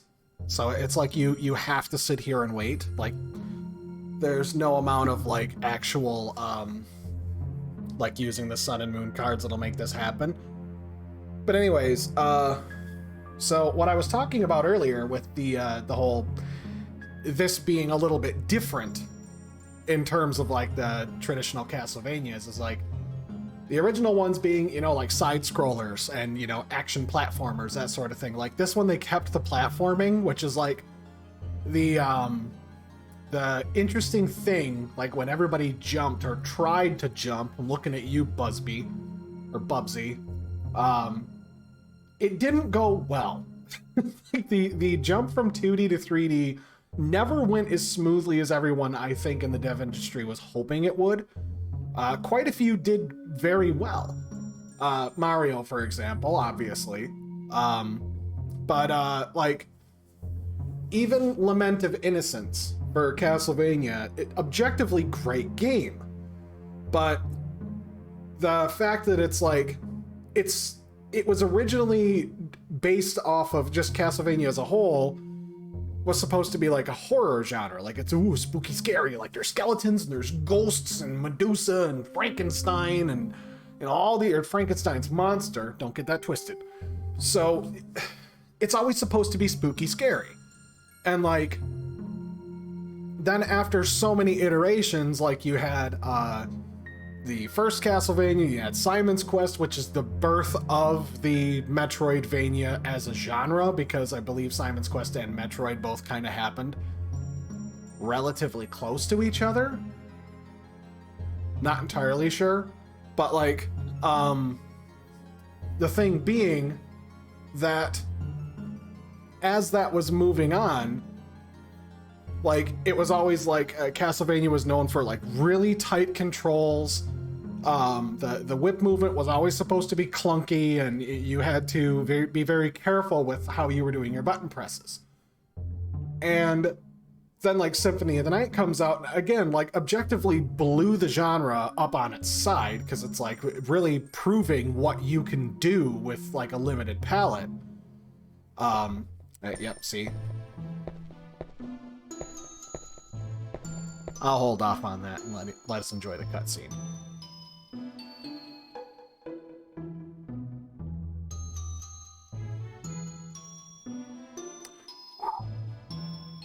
What a babe.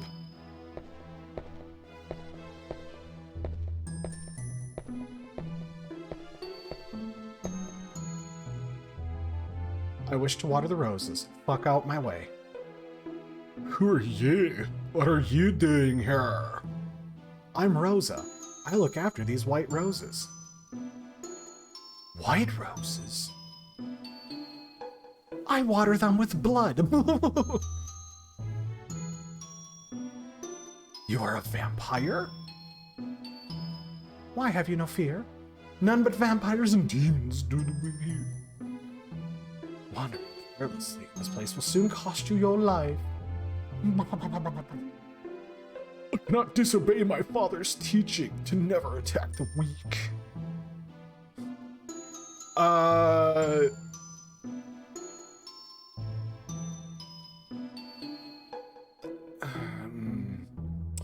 Reinhardt, how unbelievably sexist of you. Women are far from weak, and also, she a vampire.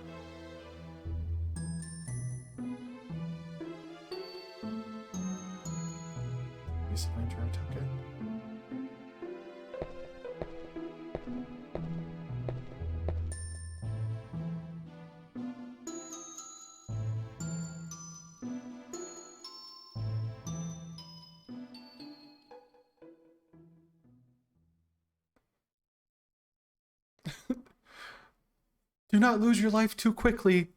Somebody is sliding my opacity levels.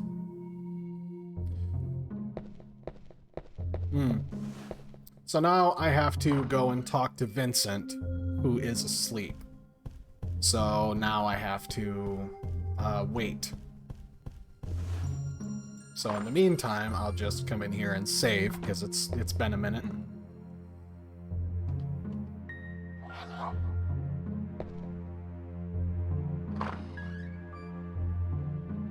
So I get the key from Vincent.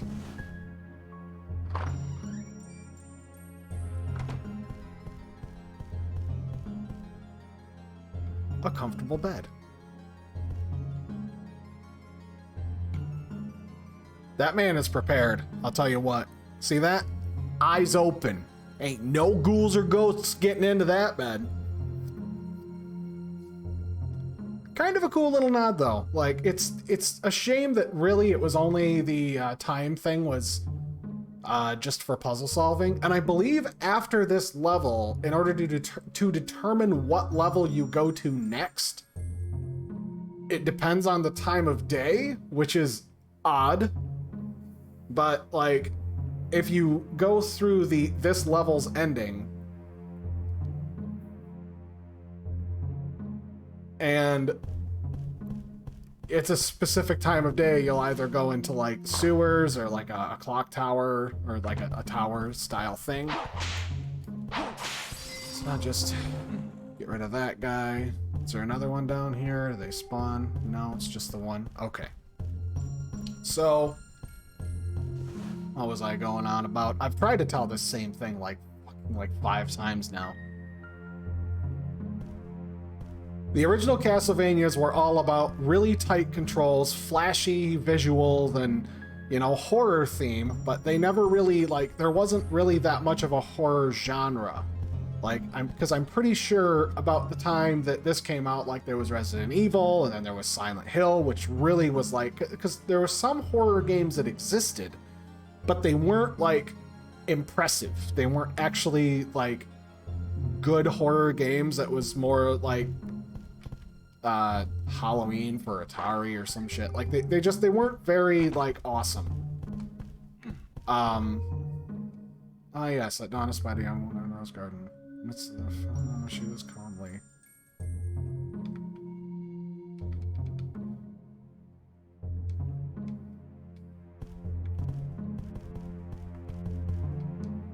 Beautiful paintings. Comfortable bed. Nothing useful here.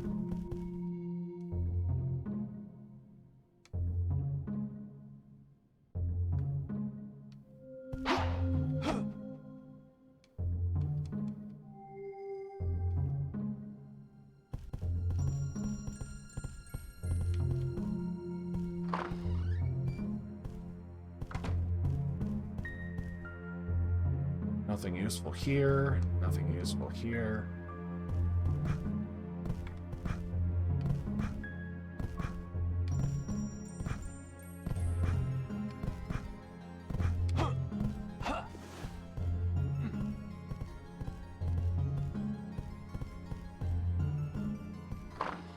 Even all these years later, it's still confusing the hell out of me.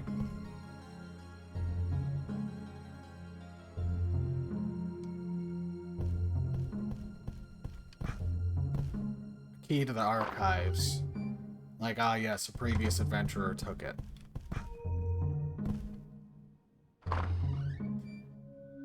So now I'm trying to remember.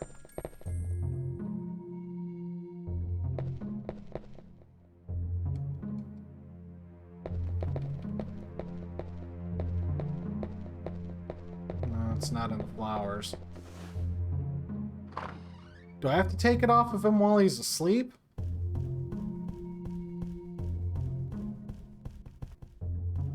No, because if that was the case, I would have...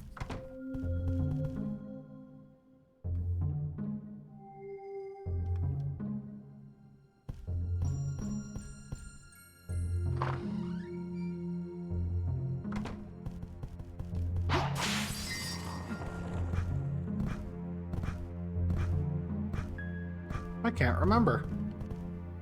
It's been a long time. Well, there's nothing in there. Beautiful roses.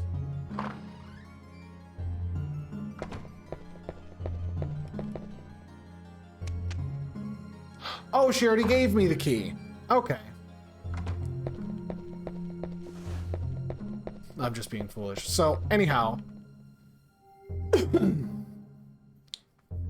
When you sit and think about the genre as a whole, it's been more action than it really has been horror. And like this one, I noticed like for the first couple cutscenes that exist, it really tries, it's very campy, albeit early like jump scares. There's a purifying. Many books, none appear useful. You're right, they don't. So this one I found like really charming in the fact that it's like it actually keeps the formula of Castlevania, but it retains the fact that it's not trying to do the same thing that all the others have. Like you aren't even, I don't even think you're a Belmont. Like it's Reinhard Schneider, like he's just like kind of a Belmont. Like he's got all the training of a Belmont, but he doesn't have the Belmont name. So, as you go about this, it's not really the same feel or the same vibe as the other ones. Because, like, immediately you start off, and it's just him in the forest. And then, like, once that's all said and done, like, the initial cutscene and, like, there plays music, it just, like, no music. Nothing. Dead silent. Much like this area right here. There is no music. You've got sound effects of you walking around. If you get into combat, then you'll get music. And now I'm in the maze. So this is the part that's frustrating. This is the end of the level right here. I'm pretty sure that is. But there's nothing you can really do about that. Like, you're just like, okay, well, I'll just walk around and explore the maze. There's no keyhole. Maybe this is the end of the level.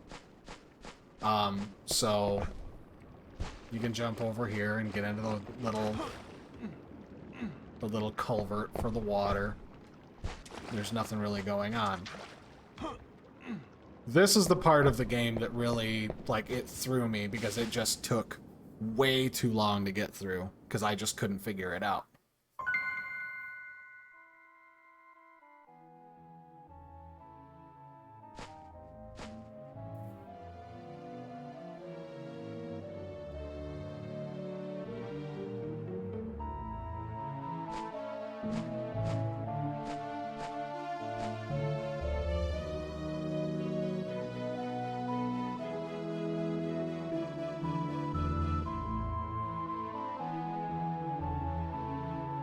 This fearful place.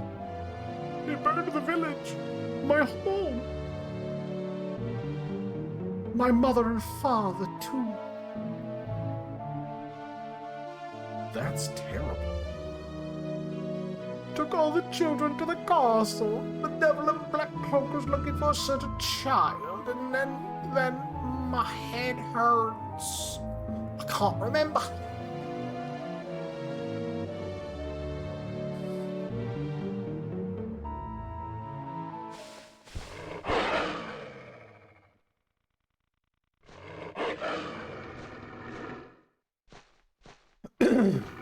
And this is when everything gets spookier than hell. Help me!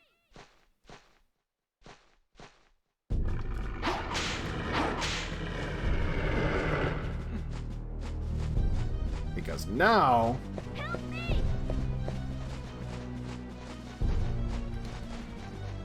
I walk through the door, but I have to follow this kid around the maze in order to get into a specific spot.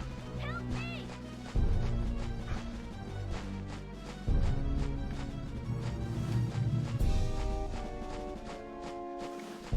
Okay, and then he crawls under there, so you have to go around the other side, and that's about the time you find the dogs. And then you see Frankenstein's monster with a chainsaw arm.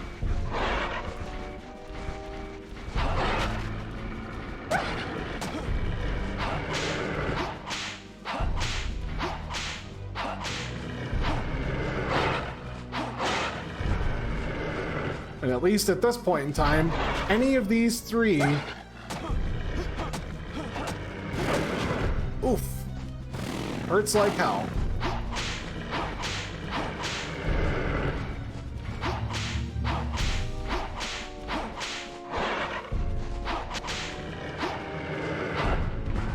They're not killable. So all of the time of you running around, you have to chase this kid while knocking these things out repeatedly.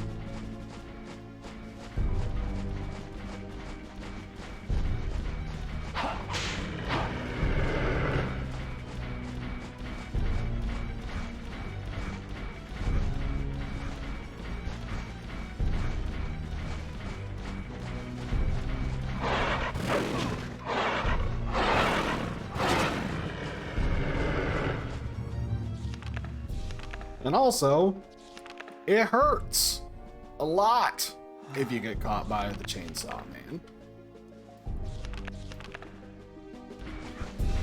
So you just gotta go.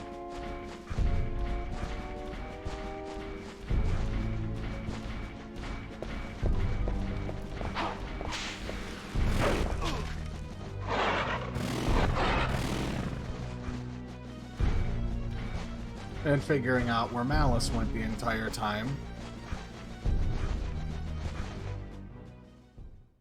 And for some reason, when you catch up to him, it's like all the dogs in the Frankenstein, they all just disappear and they're like, yeah, whatever.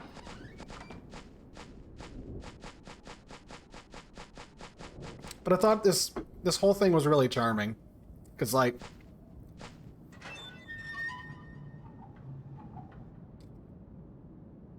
you've come this far. Once you're through the forest, you're safe. You're a man. You can do it.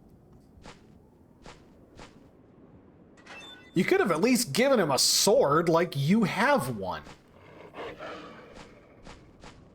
And it spooks you out because you can hear them on the other side of that door, but they do not follow you through this spot.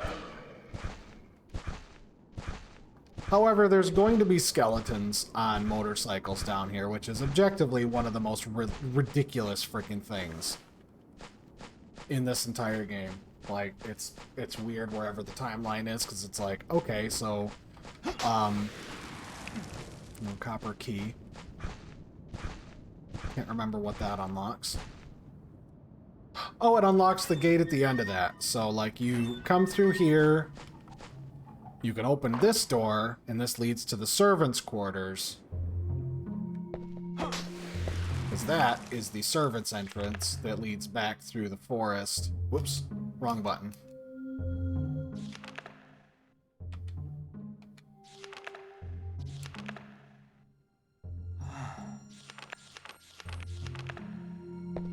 Now I should be able to save, but I won't.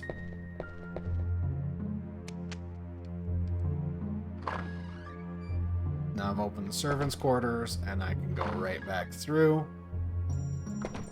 Now I can save.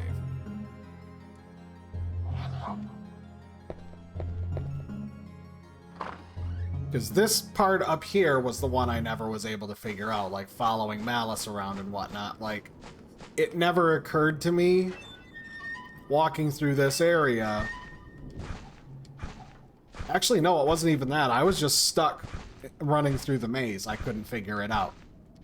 I didn't realize that, like, if you listened, you could hear where he was yelling from, and it usually gave you an indicator of whether or not you were close to him, I'm pretty sure. Unreadable inscription. It's not necessary to open it. What they're telling you is he walked around the corner and despawned, and that's not how you leave. So this genuinely was like my first experience playing a game, that actually has, ouch, horror elements. associated with it. Don't mind the police sirens. Apparently somebody really desperately needed to have some things happen.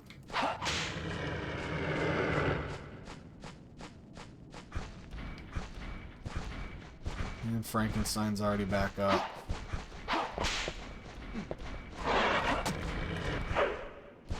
So you can kind of just like jump right past him.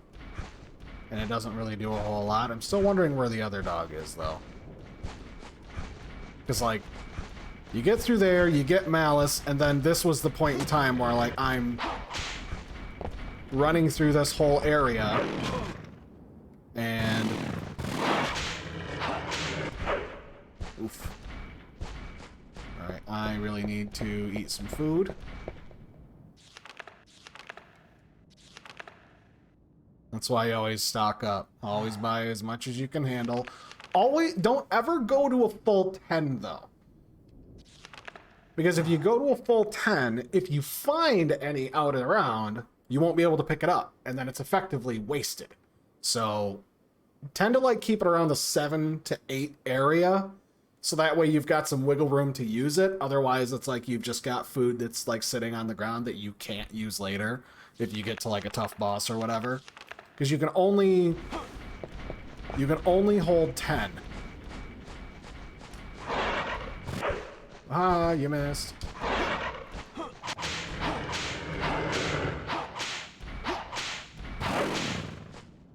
take that.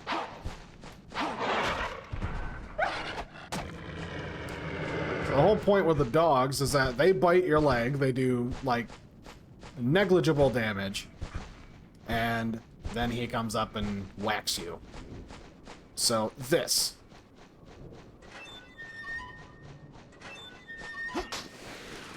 This is the funny bit. Because he will literally sit here and run in a circle around this whole thing.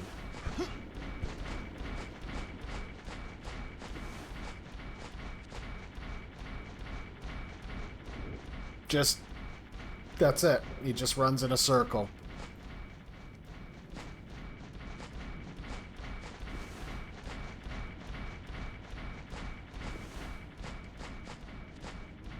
So then you wait for him to get far enough along the outside.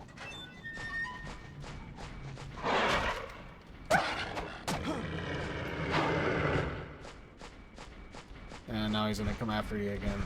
So I've been through, and I needed to get the copper key. So now I've gotten it. I'm pretty sure I got it confused.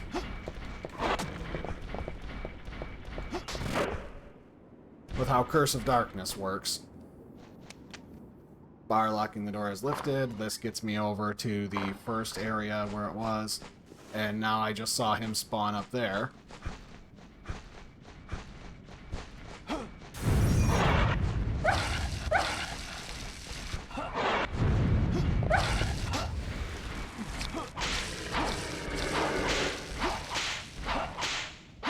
Four and 5, 6.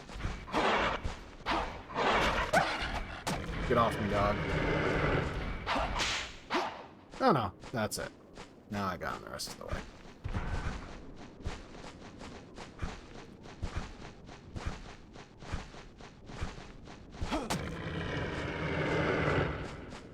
And take the cross. That is objectively the most expensive, but powerful. Copper door key has been used. Good. Now I come over here on this side, and I'm fairly sure...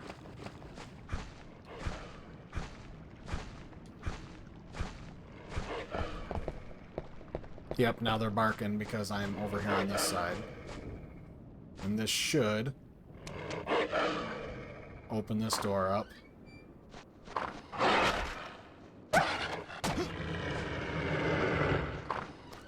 But that'll lead me back to the original door there, but now both of them shouldn't bother me anymore.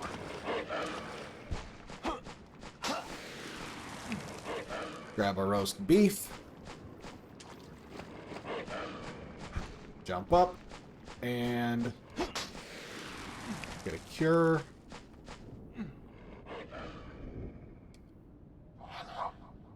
save up. It's just funny, like, I'm playing through this with, like, an adult brain. Adult-ish brain. And, like, it's so simple. You just gotta run around and, like, kind of explore things and figure it out. Can't carry any more chicken? Watch me.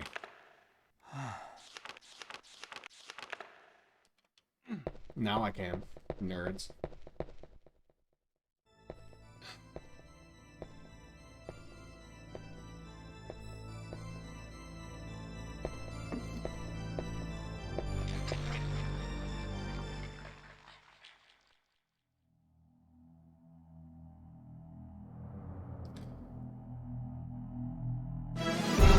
Because I'm pretty sure there's like 2 different places you could go from this point. One of them is an aqueduct that's like got lizard men in it, and then the other one is like underground mines and caverns that's got like a bunch of like spider girls and whatever in it.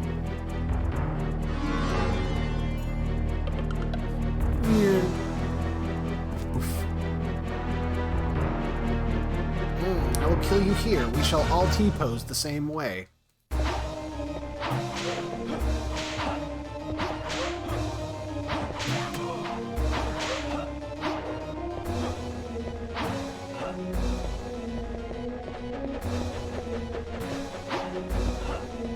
And he's dead. He stands back up.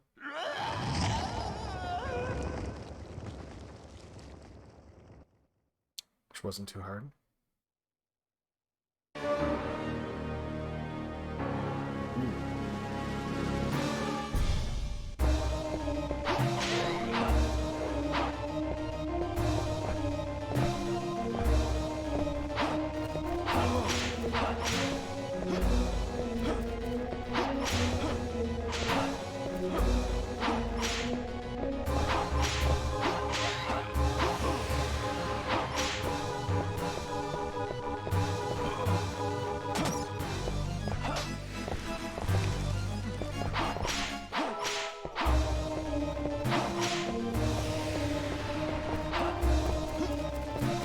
Forgot how creepy that spider crow is.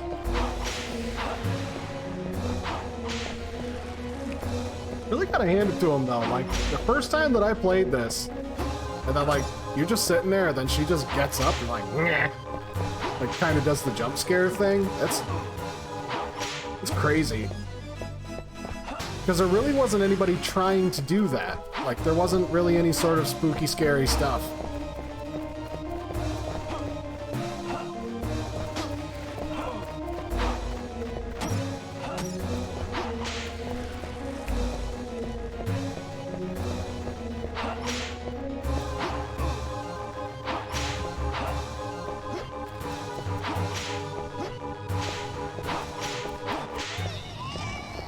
There we go.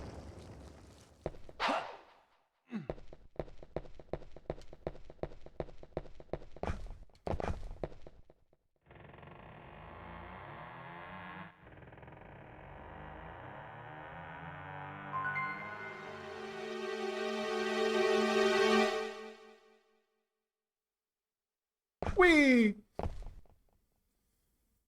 Now what do I get? Damn, I hate this one.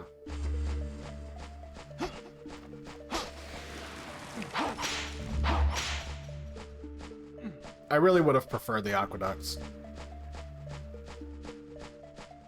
Just because this one's just more of an annoying one. It's not that bad, but like riding the trolleys back and forth is kind of a pain in the ass.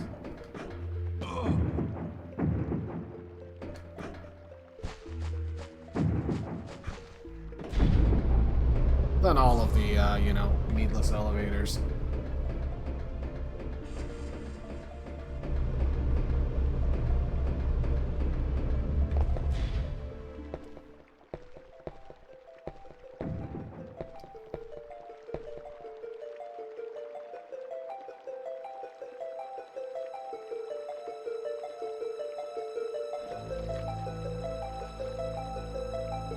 A beautiful girl.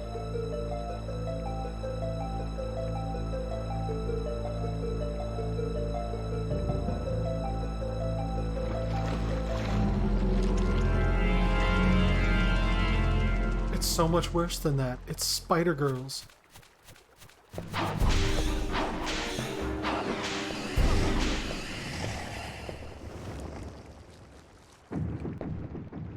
Not really much of a... Has it drowned? No, it must be this poison water from the river. Yeah, it could be anything, honestly.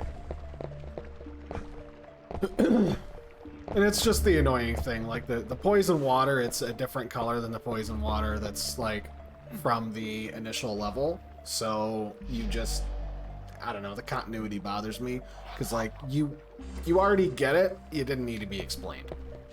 But it's going for more of a storied approach, like because like Symphony of the Night did as well, but it was more like the legendary bad cutscenes or the bad voice acting. They sound like somebody recorded it in their bathroom in their spare time.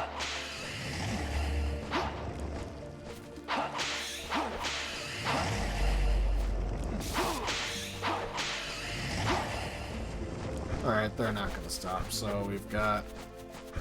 I'm pretty sure that's... Follow the fires.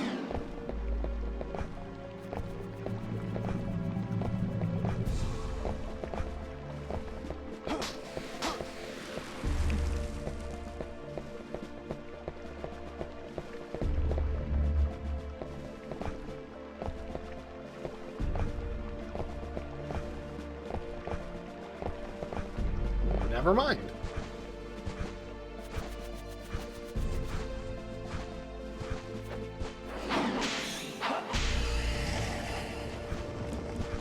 No, this was the reason why it was so annoying is because there are doors down here that can only be opened if it's either day or night. And if you happen to be down here and you never bought any sun cards or moon cards, you're in for a bad time because you will be waiting forever.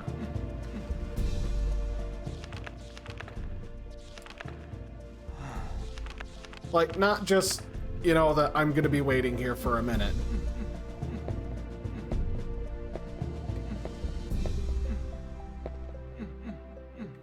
And I hate the way these item pickups work too. Okay, I can't pick up the chicken, so I'm just gonna move on.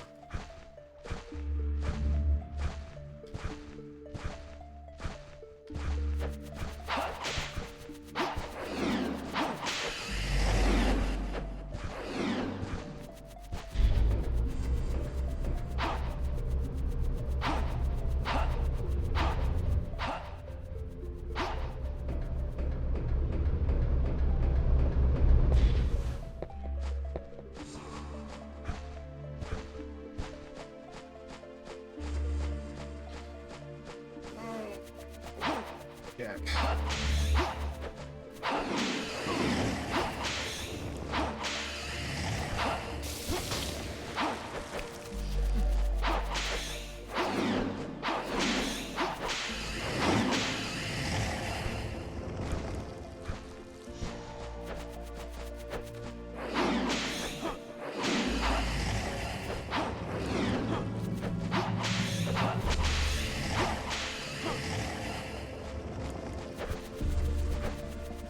Forgot that they just indefinitely spawn. Okay, so there's the first one.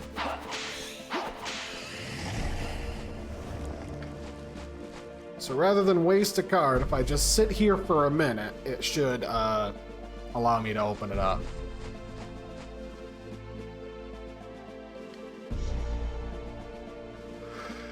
Moon Knight releases a seal. Well, I hope that seal doesn't plan on going in any of the water, because, you know, it's kind of poisoned. I know, I'm so good. It's taken me a long time to get through this initial thought, but yeah. A lot of, like, the cheap, cheesy jump scare tactics, like, this game plays like a B movie, but, like, a director that really meant what they were trying to do. Like... Yeah, this might be like a low budget, and like Hannah really wanted this movie to work, but you know, like everybody is acting and working the best that they possibly can. It doesn't have the budget, but it works. Almost like a found footage sort of scare movie, which is fine. It's totally good for what it is, but like this game, you can tell, like, didn't really have a whole lot of budget comparatively. Like the amount of effort that went into Symphony of the Night. And granted, like this is, you know, their first jump into 3D. The whole, like, this Castlevania really shines when you get over to the Legacy of Darkness side of it, like with the werewolf man Cornell. I still think it's ridiculous that you have to play through the game as Cornell first in order to actually get any of the other characters. I found that that was in really poor taste. They should have just let you pick whoever you wanted to begin with. And then you could just move on from there. Alright, we got a knife and a contract. I don't need anything he has to offer. Wait, maybe he's got a medical pack.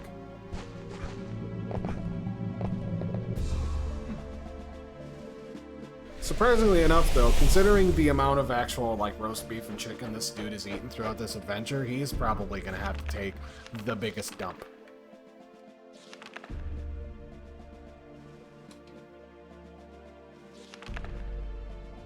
Unfortunate, you have too little money. Yeah, that's all I need, Ringo, thanks. Like, the med pack will completely fix all of your everything, I'm pretty sure, and just, like, clean you up. So it's...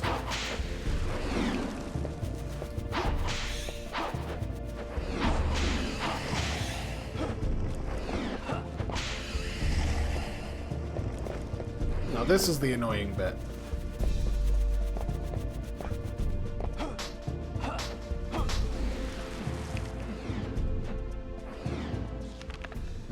Let's just eat a chicken. Don't want it to go to... This is exactly what I was talking about. Like, you could go even less than, like, the whole, like, 7. It's like, these spider girls, like, they will jump in the water down there and they will screw up your day. So if you're not paying attention, they will jump in, and then you're crawling along a spot, because there's one coming. It's coming up. Well, you'll be scooting along there, and if they're in the water, this is it. They will spit shit at you and knock you into the... Like, it's not enough to hurt, like, really hurt you. It's like a negligible amount of damage. That. It does nothing in terms of damage. Like, the odds of you getting poisoned are pretty low, but they're not 0, so it's like it will happen. But like, they show up, they poison you, and then you've got to go through this area here and walk carefully, because this camera is the most lethal thing in this game.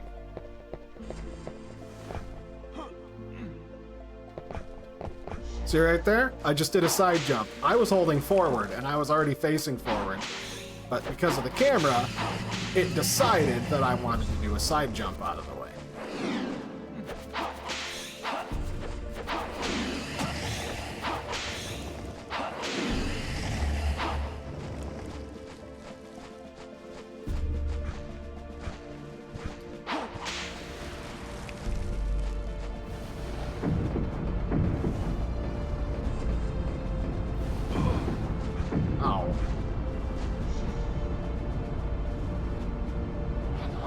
There we go.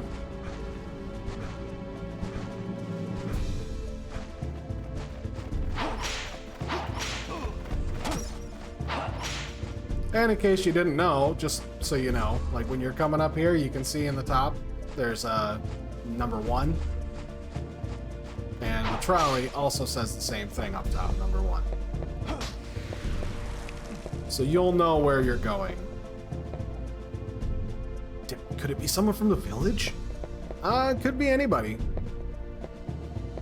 This is my favorite thing. When you look down and see, like, man, they tried. They tried their best. They really tried their best. Oh, oh. Oh. Alright, what's the other one look like? He's face first, so he can't really can't really do that. Ooh. Yeah, could it be someone from the village? It could be anybody.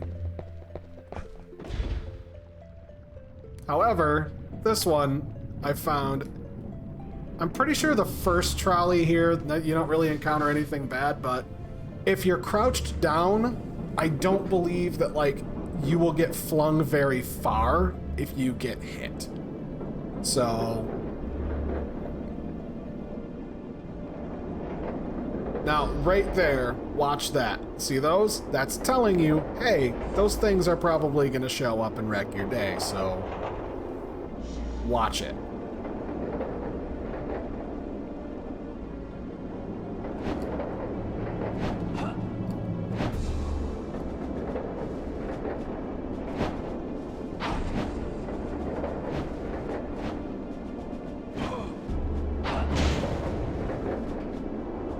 Now, if you stay on that trolley the whole time, it'll just take you in a big circle where you already were. Transfer point. Take the blue gondola to the exit.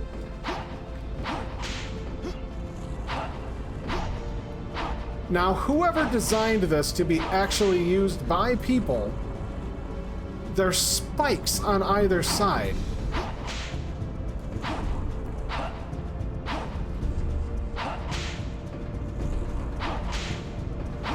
So you've just got to sit here, don't get knocked down by the ghosts,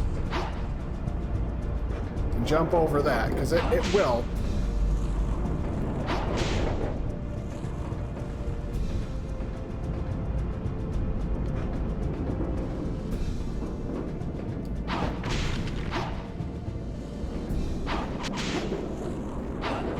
Now this section is a lot harder when you play as Carrie, because she shoots magic spells that take a long time to get anywhere, and they're not very strong. It's really cool when you're fighting a boss, though, because you can just run around the room and keep shooting out your magic spells.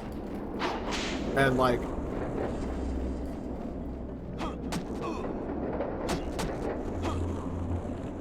it'll always track to the boss. But there are rare occasions where when you shoot a magic spell, it'll just kind of like spin in a circle and not actually make it to the boss. Hi, Tater Totses. Good evening.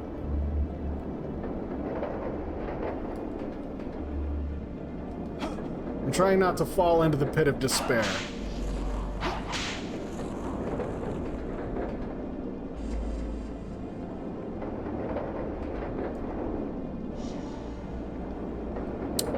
And we're good. Oh, save point.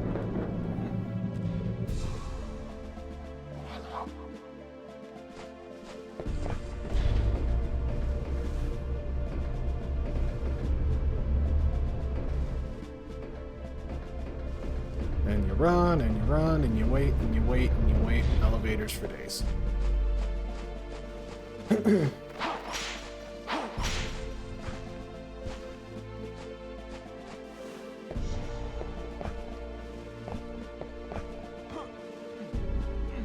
Like I said a bit ago, the most lethal thing in this game at all is the camera, because the camera is just awful.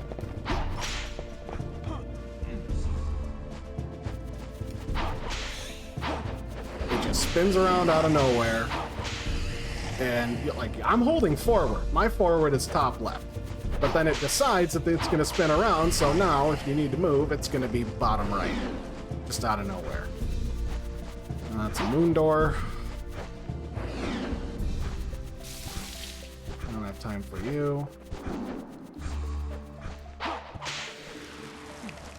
Let's see over here. I'm pretty sure there's a sun door over on this side. I think.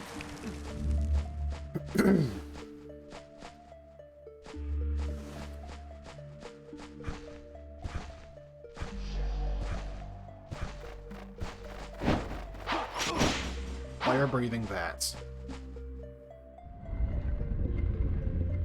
Oh, that's the end of the level.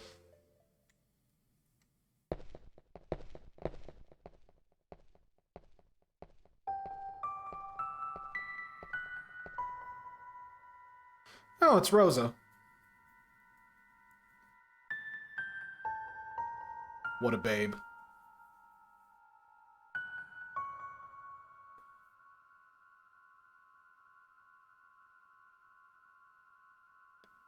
I don't wish to water the flowers anymore.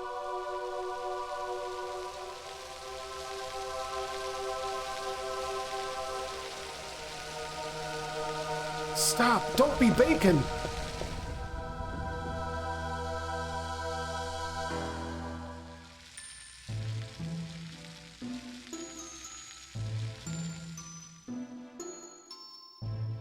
God forbid suicide, even for a vampire. Yes. Have you ever met the Amish? There are loopholes with everything involving God.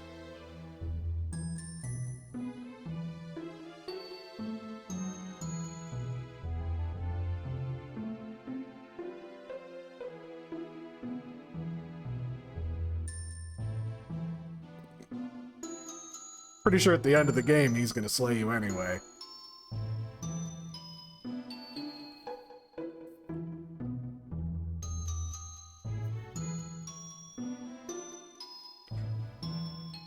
Aw, such a softie. No, actually, that's kind of sexist, Reinhardt. Like, if she was a man, you'd whoop her ass? Like, no, no, no. She's a vampire. She'll whoop your ass. It's patronizing.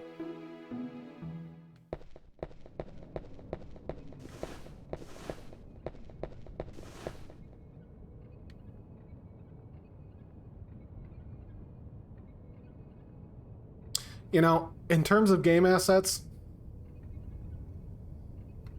one of the lower ones on my list. I'm not a fan.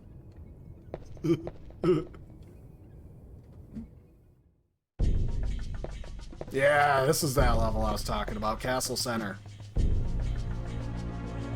This is when it starts getting, like, really annoying.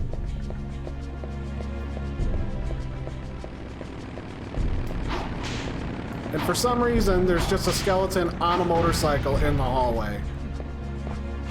It's like an 80s rock video.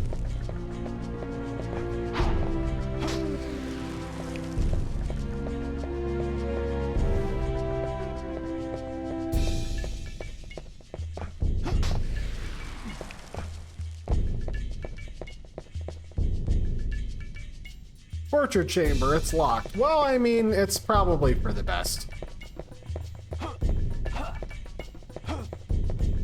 What's frustrating for me though is that like when I pay attention to like how games work, you can see that PNG of the sword that's on his back, it's like, yeah, that's kind of cool, but every time you swing it, it's still there. So it's like you're not really paying attention to the fact that like, oh, he's swinging his sword, he pulled it out and he's swinging it, but like, it's still there. The kind of crap I notice. Like, it's... You got an animated scarf on him, but you can't swap out a texture whenever he swings his sword. To like have the handle and the hilt missing. I don't know, maybe it's just me.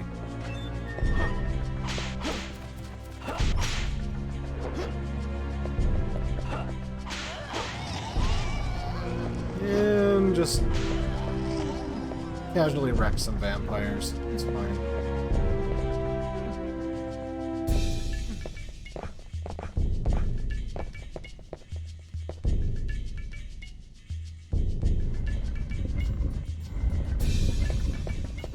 What an interesting way to have a door open.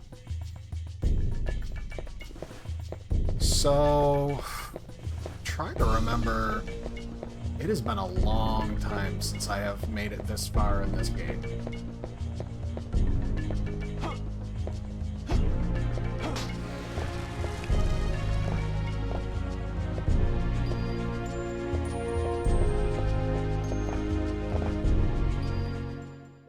Oh yeah, right. The Weeping Angel. Except it just, you know, cries blood.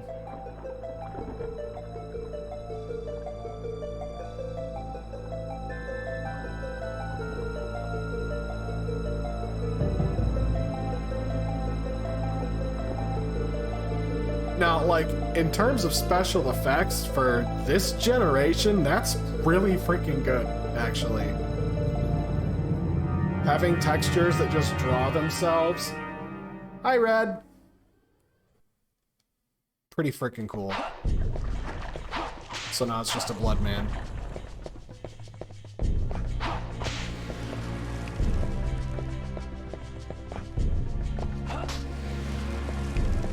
I got a keyhole.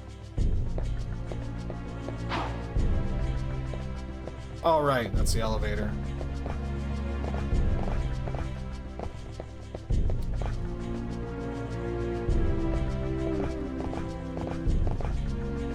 It's funny, when you're doing the jumping while you're running upstairs, it looks like he's skipping down the hallway.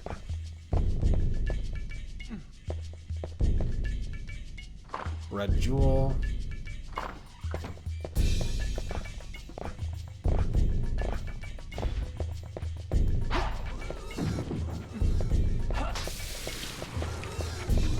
Oh, shit, lizardman.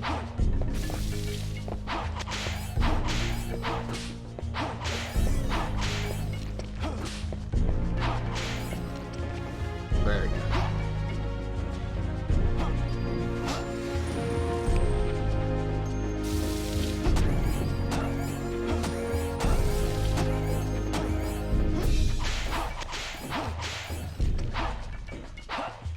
There we go.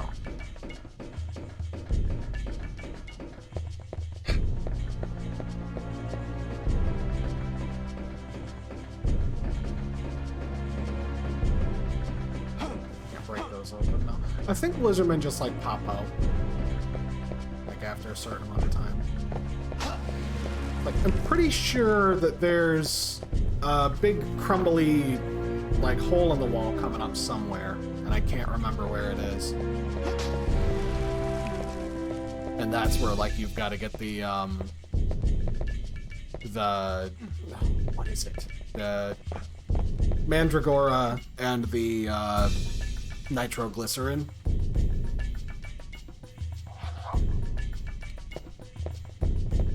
So I've got to climb up all this way in order to get a key to use the elevator to go up.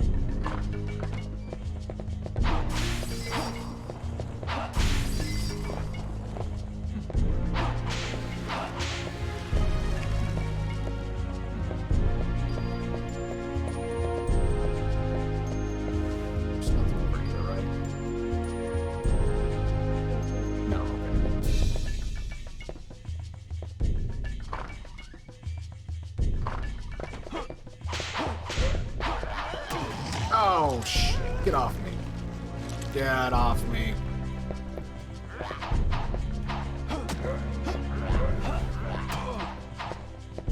Oh, yeah, right. When you're a vampire, you can't use the whip. Which is kind of cool, too. Because, like, it actually changes your texture to look like a vampire.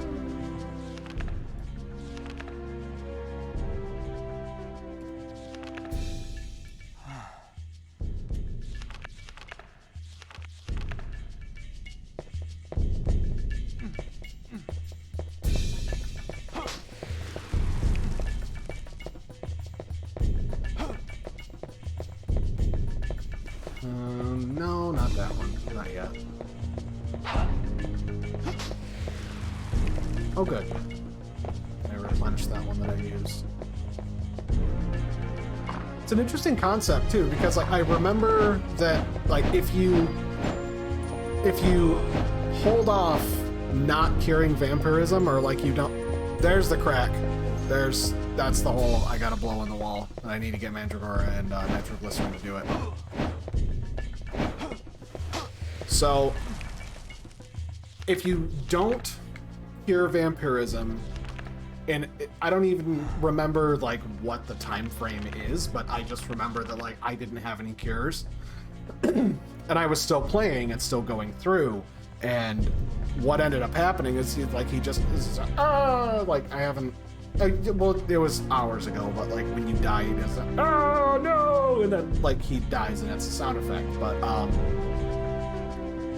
when you die as a vampire, he does that scream, He opens his arms up and he just sits there for a minute, then he looks down and then he just stands back up, and it's like he got turned into a vampire, so it's like, yeah, like he doesn't care about whatever he's doing anymore.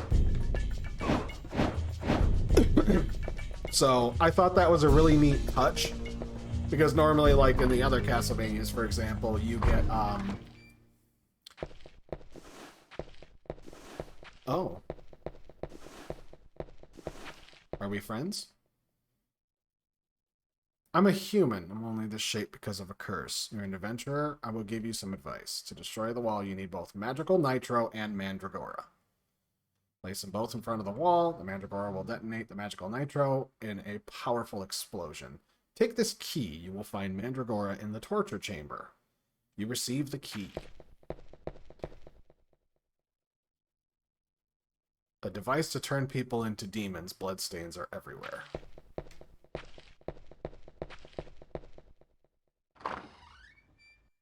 Right, because you need both, but you can't carry both at the same time.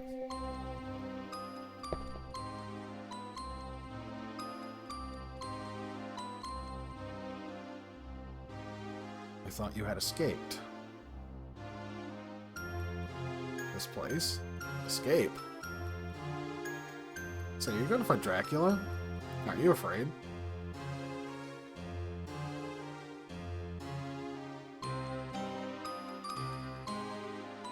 Rescue my friends?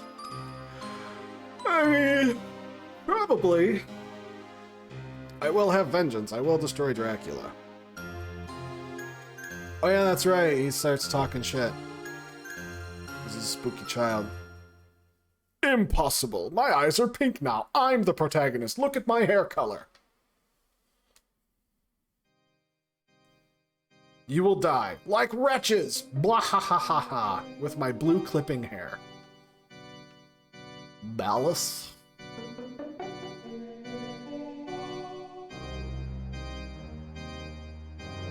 Consecrate their souls to the Dark Lord, to the kingdom of darkness, where no wretched sunlight comes.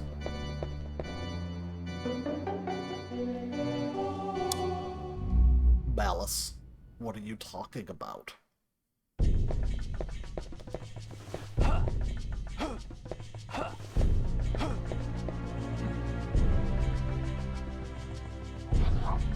Data saved.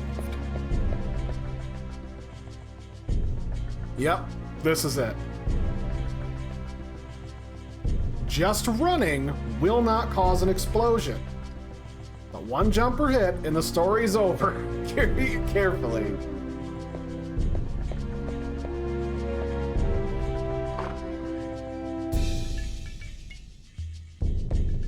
So that's what this is over here. Throw away magical nitro. No. So now it's just, you cannot get hit. Seems to be no way to open it. So now I have to climb from where I was. Oh no, this is the first one. Set magical nitro, yes. You need mandragora for the detonator. Because I'm pretty sure there's another section a little bit later on.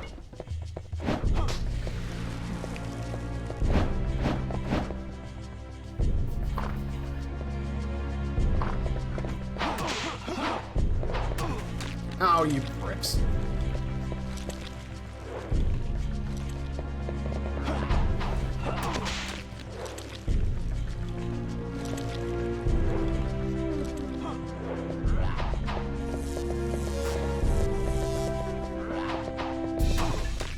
All right, I can't open doors either because I'm a vampire, I guess.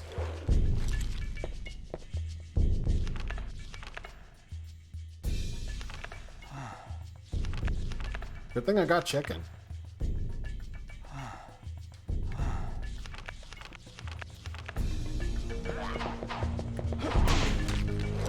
Oh, you bastard. Come on now.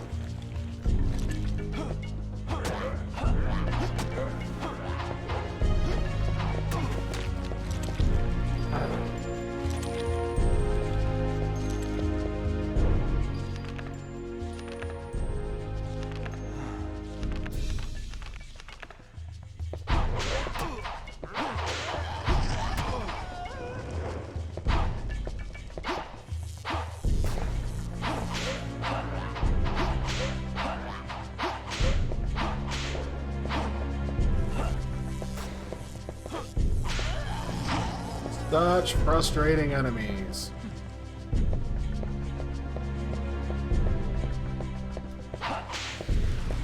Okay, well I've set that down, now I have to go all the way back downstairs.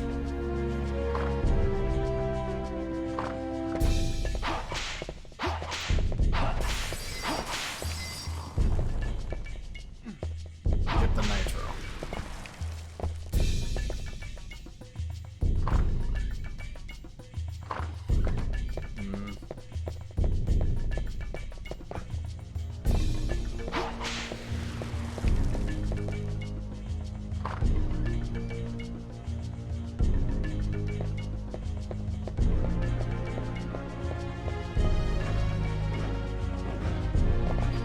Yep, there's the lizard man. You guys can just hang out. I don't care.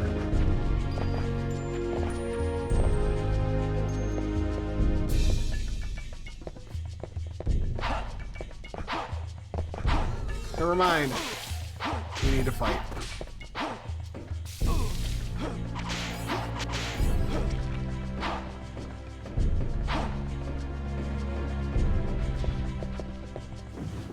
Never mind.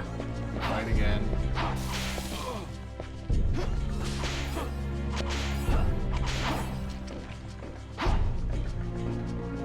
Oh shit, I did not want the knife.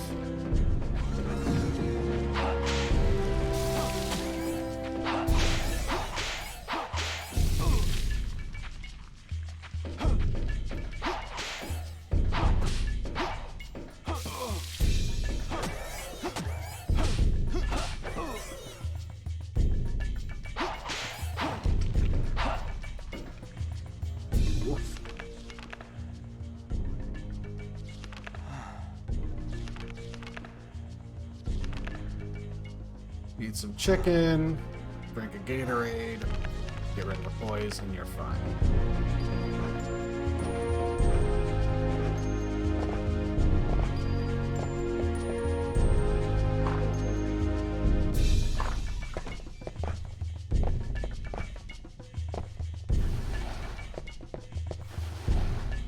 Slide back down.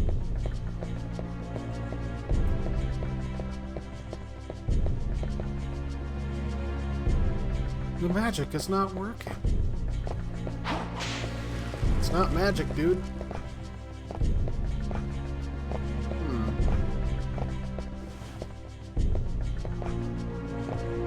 Let's see if I can get up there still.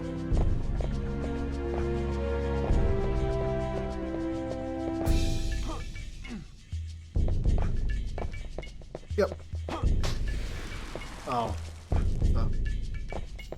It's a crest.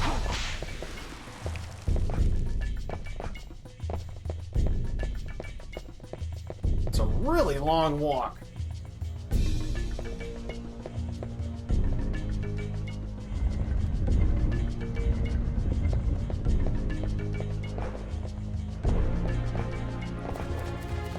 Sneak by.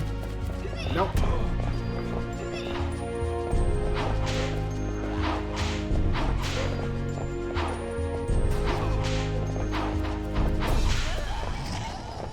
One.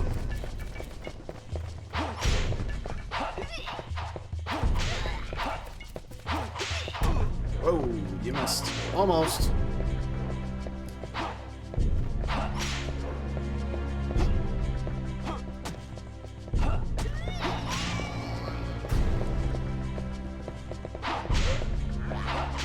Bad butler. Please give me a better sub-weapon than this. I should have never picked up that fucking knife. Oh, it sucks.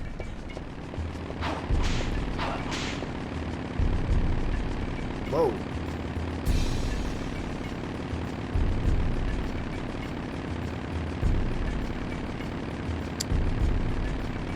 Uh-oh.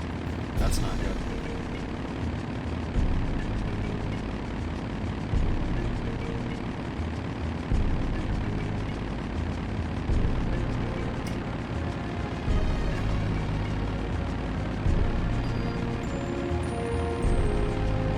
Good old-fashioned old school games, I'll tell you what. Good thing I've saved recently. Looks like we're gonna have to start that over.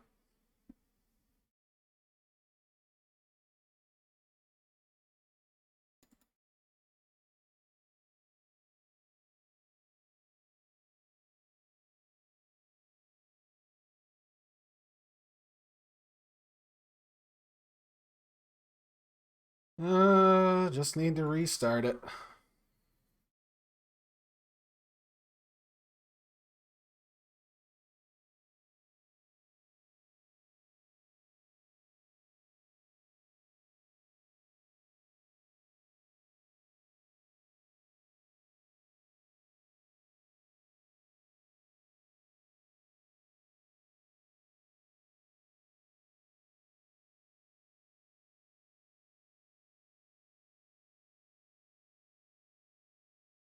There we go. Start her back up.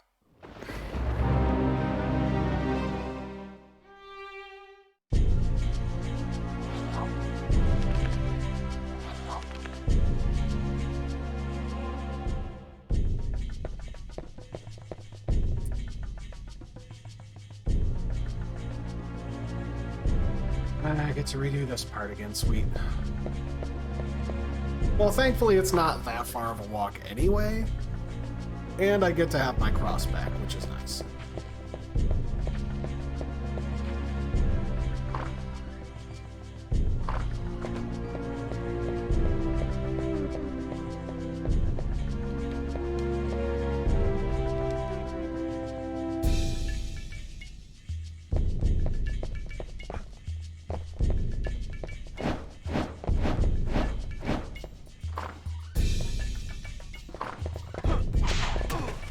Wow!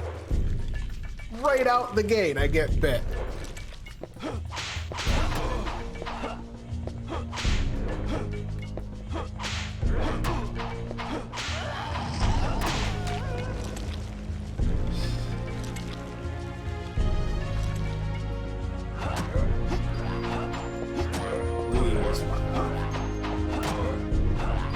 Come on, you want to... Oh.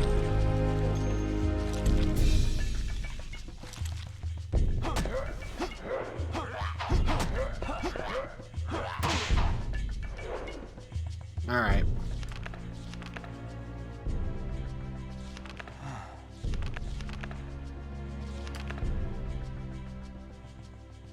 A primary food source.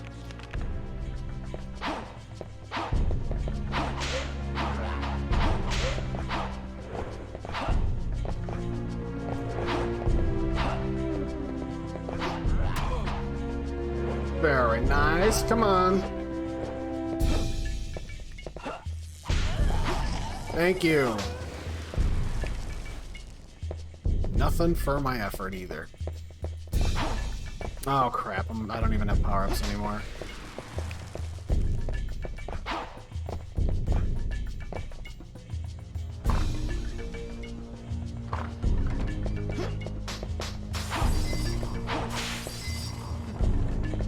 I'll say that is one thing that, like, I'm glad it kind of phased out of, like, the fad for these games, is the whole, like, you need to grab a couple power-ups in order to do anything. Because, like, when you die, if you have to start over, like, it really just sullies the experience.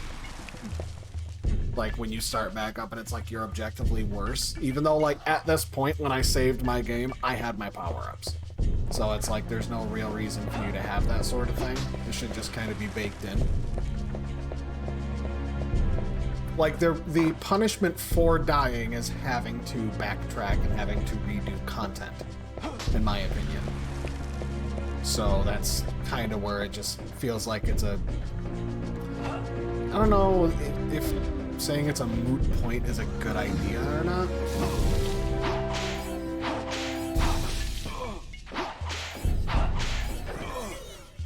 Oh, okay.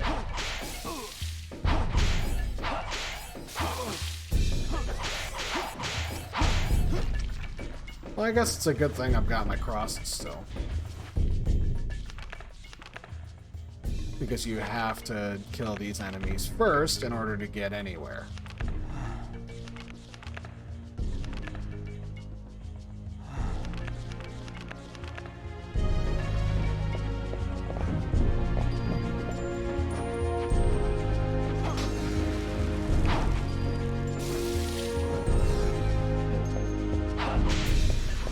mystery chicken from a statue.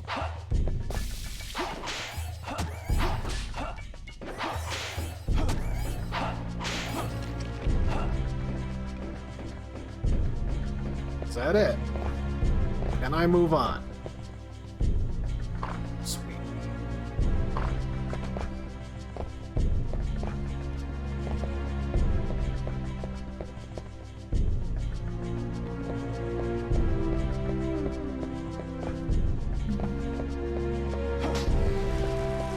Now keep the cross.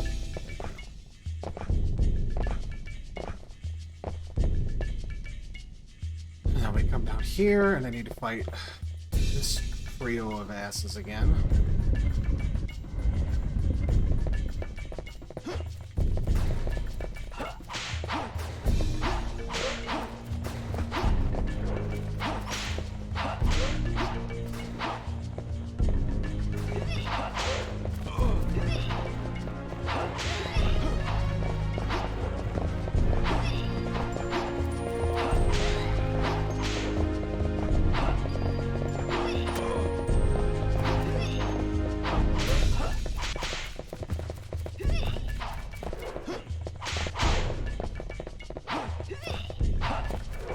Don't want to get bit because it just takes so long.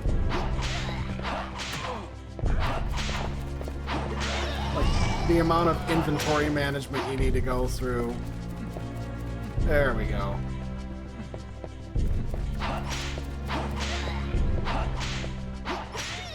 Ah.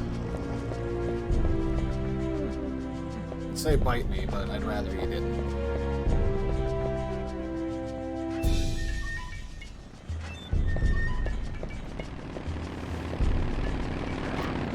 Leave that dude completely alone this time. Oh, I think that's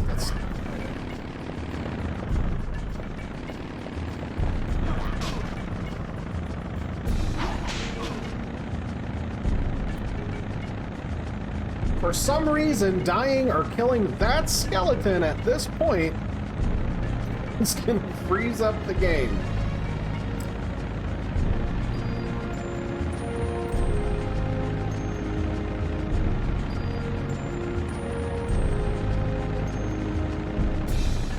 Does that license plate say 5K666?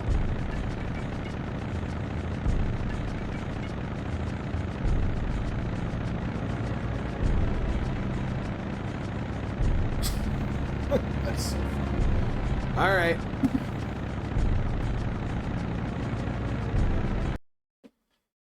Let's do this again.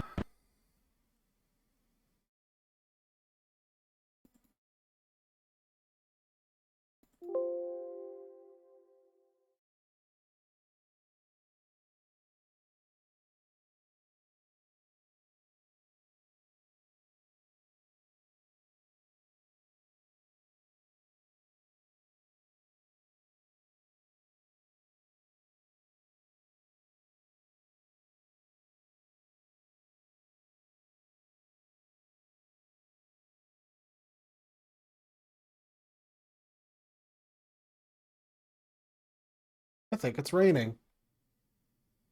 How lovely.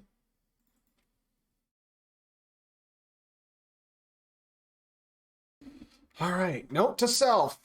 Do not kill zombie in hallway, or do not kill skeleton in hallway. At least I've saved a little closer this time. Let's go, buddy. Any chicken? No, nothing.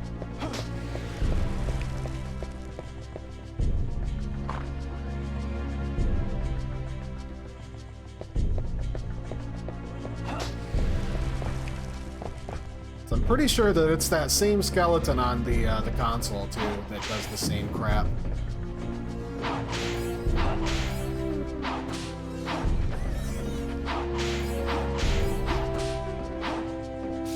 Ow.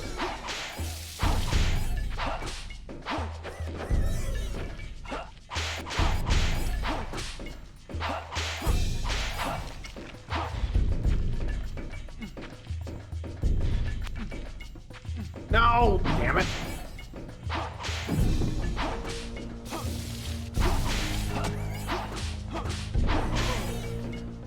Now I'm stuck with this freaking knife. I can assure everybody who is watching right now, there's a hell of a fight going on behind this thing.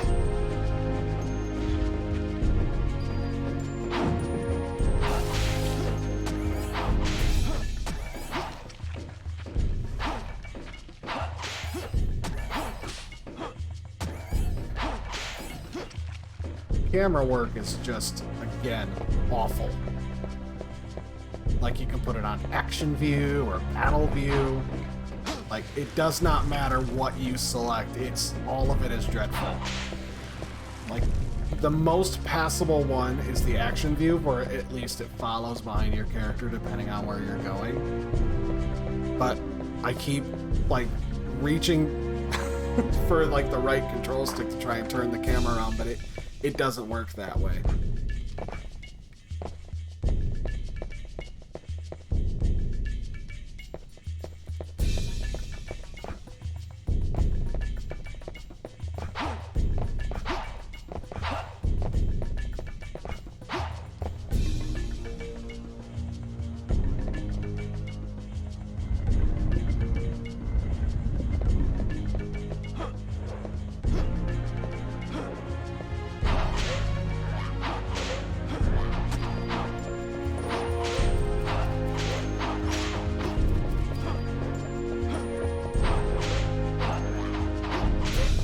If I can get this guy without him actually fighting me, though.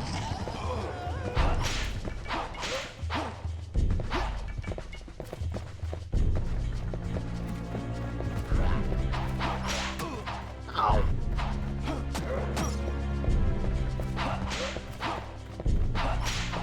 Yeah, you prick. Yeah, have a bite.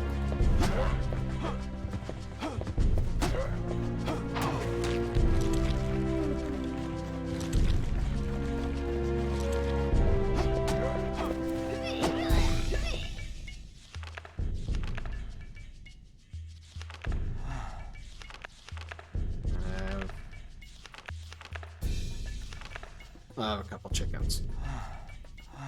You take 2 chickens.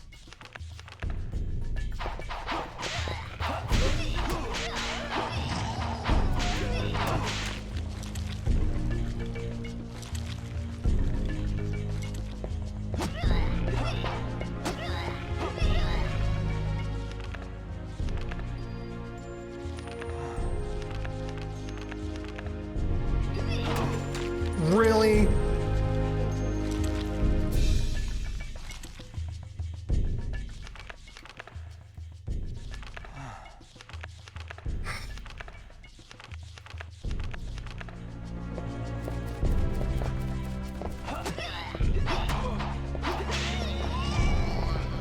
Those things are so annoying.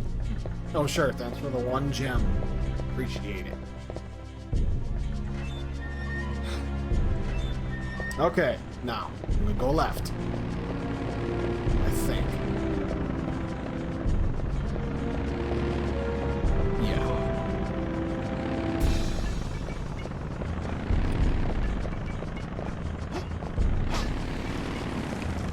Oh. Whoop. Ah, you missed.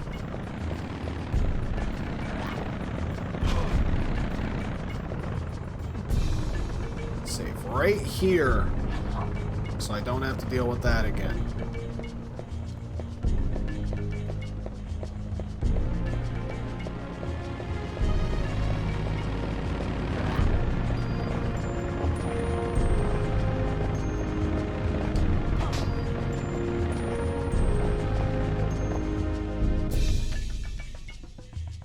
There we go. Oh, come on.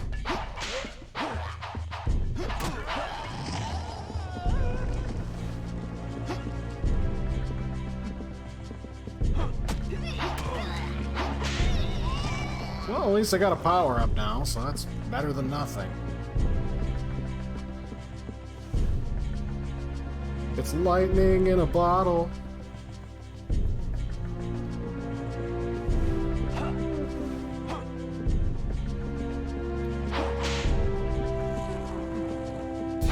Well, that's convenient.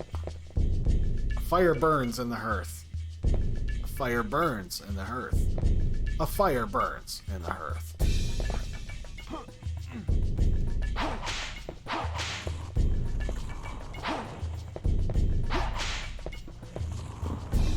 Oh, there's chicken up there.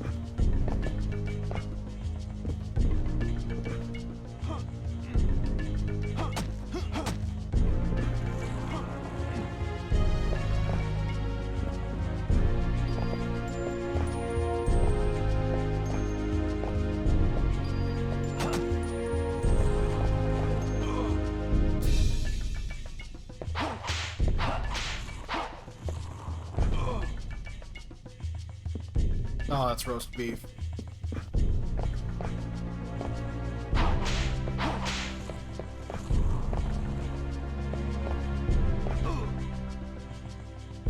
Wow, those things are obnoxious. You know what? I don't need it that bad. I'm not going to sit here and jump for the next 25 minutes to get a single piece of roast beef. I'll be fine.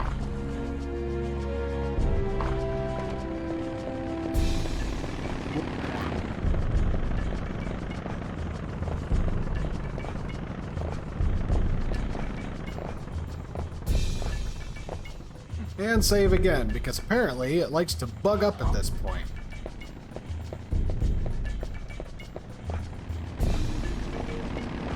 Oh, you missed.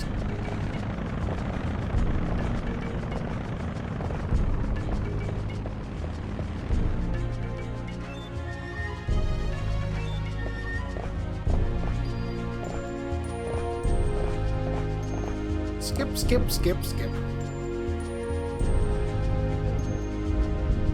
Like, this game's strengths are when it's like a good mix between like the three different bits. Like, there's a little bit of horror, a little bit of action, and then a good bit of platforming, like the adventure part. When you mix all three of those together, it works beautifully. But when you start like trying to go a little higher on any one of those tiers, you can really start to struggle with its flaws. Like, the fighting three vampires at once thing, I mean, it's objectively cool. I'll give it that. It's pretty neat. But, like, you can really feel the clunk of the combat. Like, genuinely feel the clunkiness of what's going on. And it's just not fun. Like, you get bit by a vampire, then you can't use your main weapon. You can only use sub-weapons and then your sidearm, which is like, okay, you've still got some kind of combat, and like, you know, I get it, you know, there needs to be some kind of drawback, like don't get bit, but like, you can't exactly like run and gun without jumping. You have to be able to jump at the same time or to use your main weapon. Your sidearm you can use run and gun, it's fine. But when there's no real giveaway of when you're gonna get turned into a vampire, or like when being turned into a vampire is actually going to, you know, like game over, that's the problem that I have with it. Which is like, it's really kind of like a nitpicky sort of thing, because like, you know, obviously, you know, you don't want to get bit by a vampire. It's kind of the same thing as, you know, like zombie rules. Like, all it takes is one bite and you're screwed, so like, don't. But like, that's pretty much for zombie movies or zombie shows. It's never for a zombie game.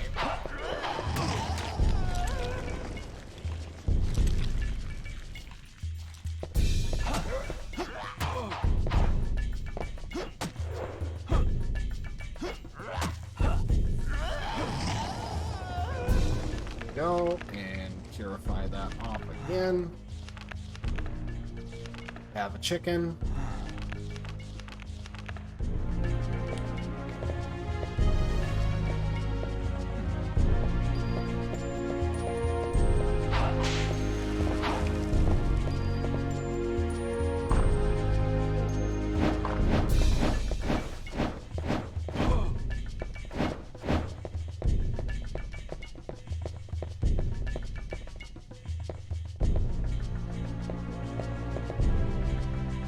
Yes, I would. Ready for blasting. Take refuge quickly. Let me nod first before I run away. Like, no, just run, man. You hide behind the wall that's getting blown up?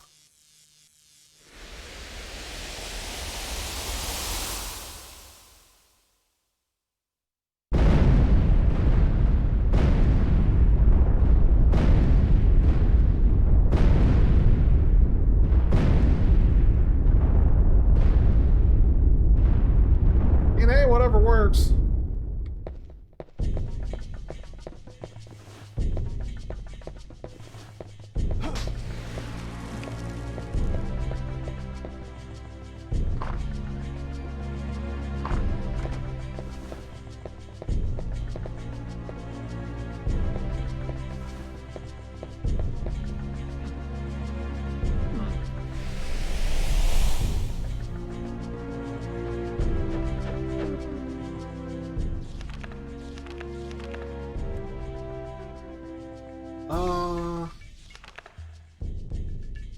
Sure.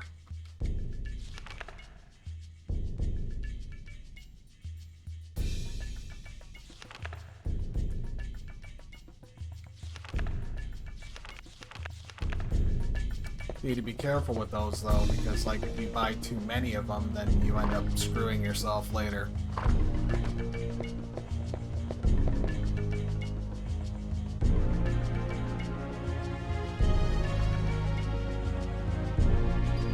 Oh.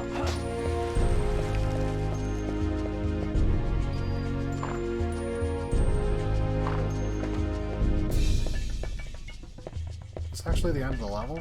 No, it just swaps over.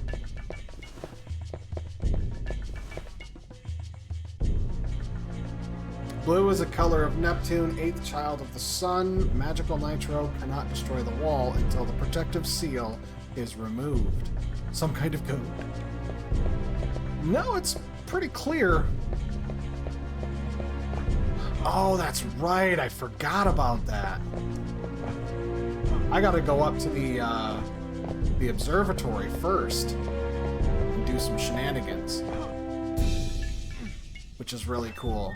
So I've always loved this little spot. Like you step on this switch and then climb up.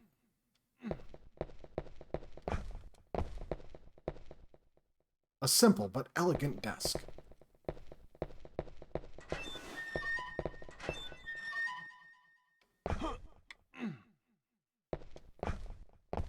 I always love this little spot. It's just so neat.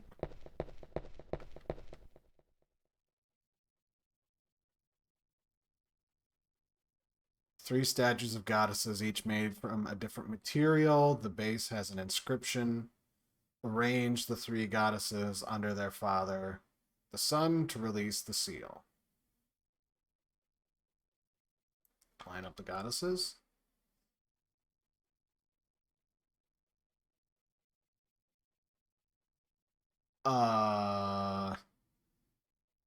The heck is the gold one? Sure.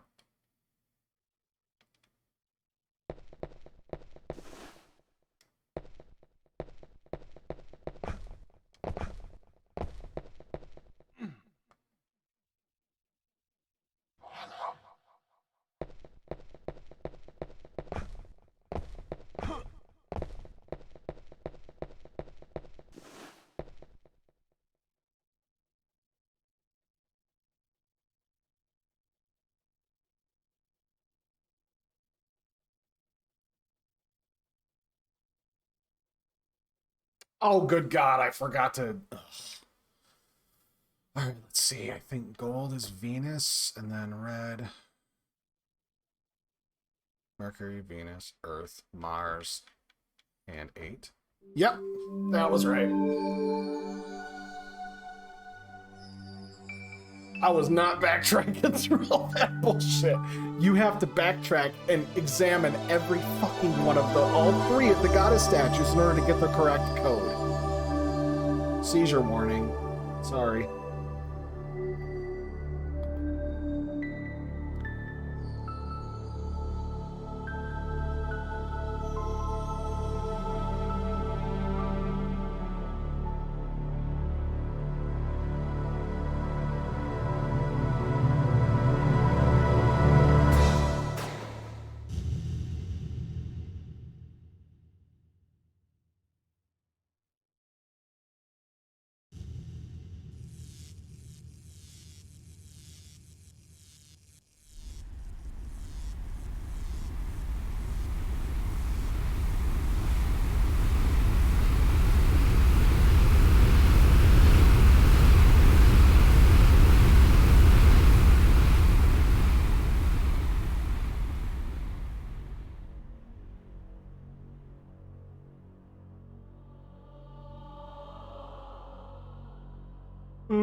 There we go.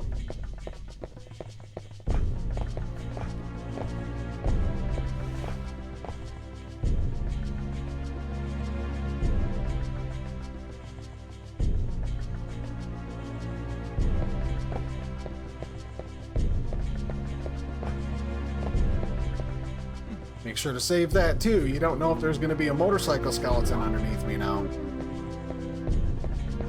Ready to glitch up any future playthroughs. Wee.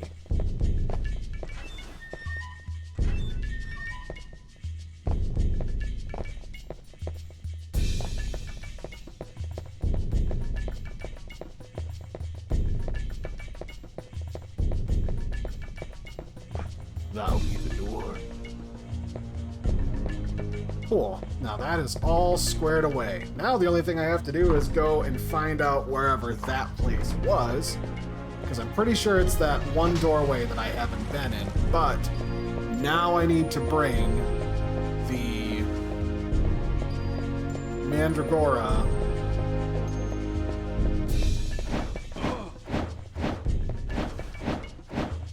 I think. Wow.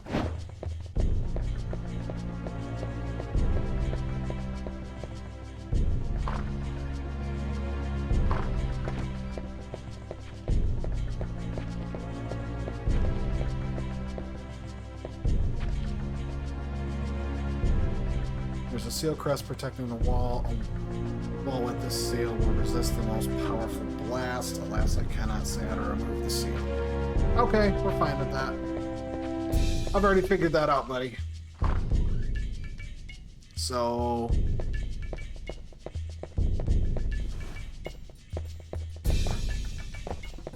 Right, I don't go through there. I don't grab these just yet, because if I do, I'm gonna end up getting myself stuck.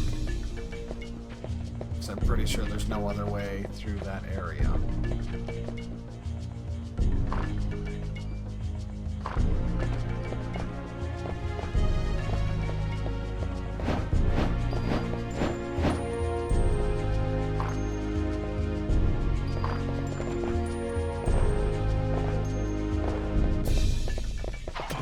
You fuck. Come on.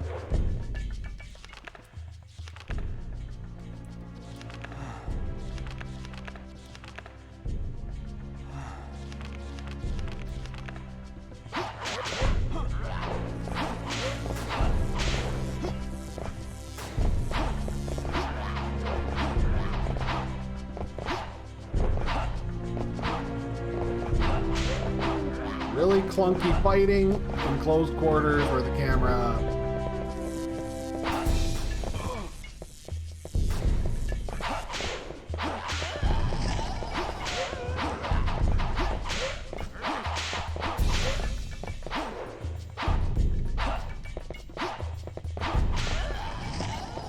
There we go.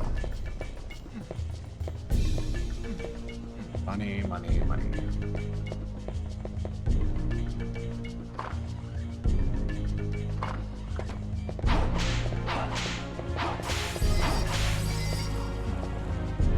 Well, at least those guys give me some gems every single time. I don't know why they made the... because it's usually hearts. They always went with hearts up until this point, which you attribute to, like, their willpower, but, like, why gems?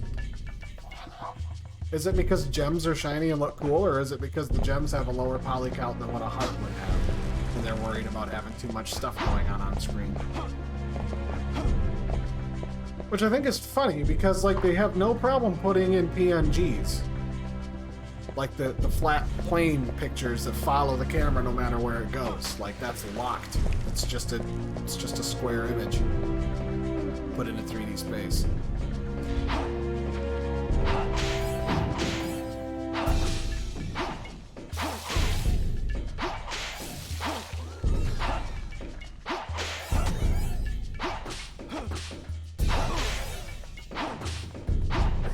I have gone through more chicken and cures in this one level alone than I have the entire game thus far.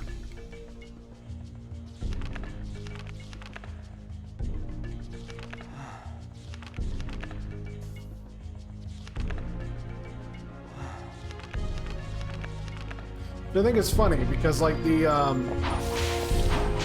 weapon system from Symphony of the Night is far, like, I mean, the inventory management is far better in my opinion.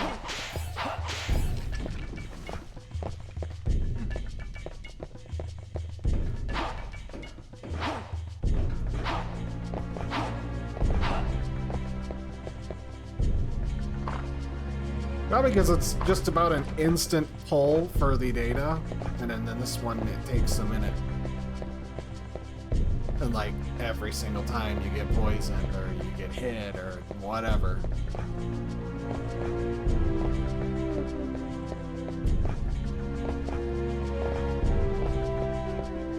So the elevator is probably the last thing that we do here.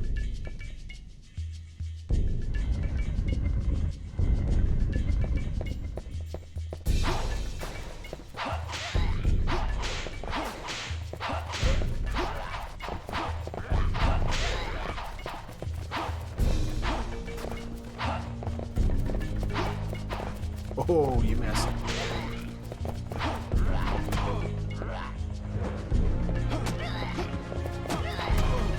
Yeah.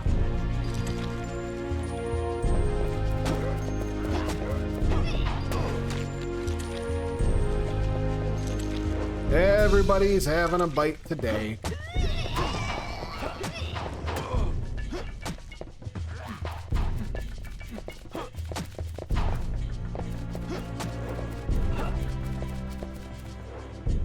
Better use that before I end up dying.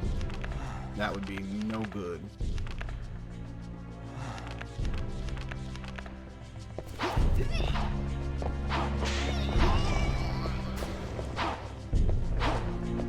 Finally! Give me back my cross.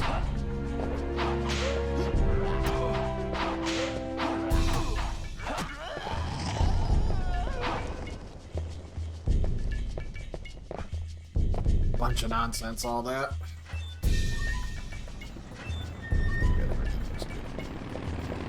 Whee! You just missed me, buddy.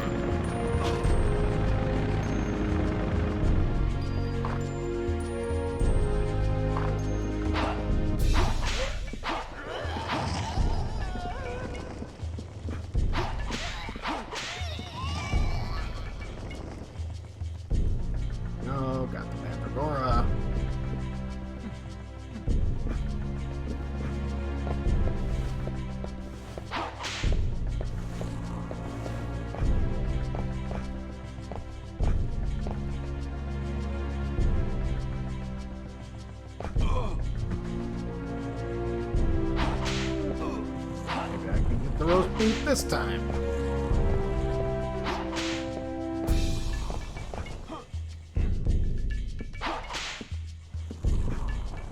Maybe not.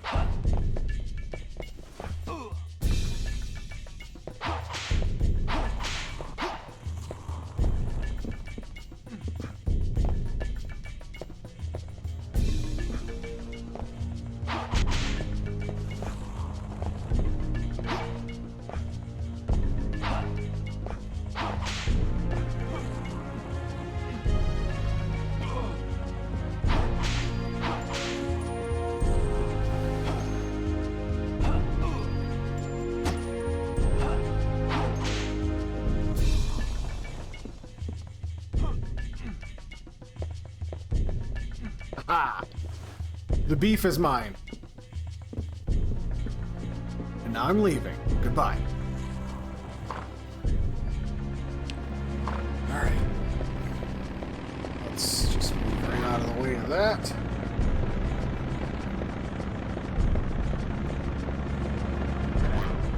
Nope. Yeah, for some reason, it's this hallway only that I remember being glitchy. Like, whether you're playing a ROM of it or you're playing the actual cartridge, like, for some reason, this hallway will kill your game. I don't know why.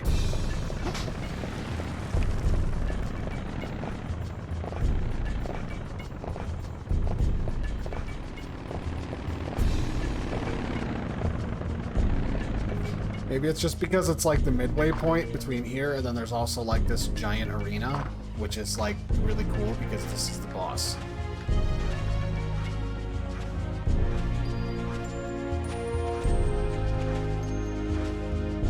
I remember this whole area took me so long. Because I had gotten... I didn't know about the protective seal. I didn't talk to the lizard man for the second time. All I did was come down and I brought the Mandragora down. And then I brought the Nitro, which I'm going to be going to do that now. Because I'm pretty sure I have to go all the way back up.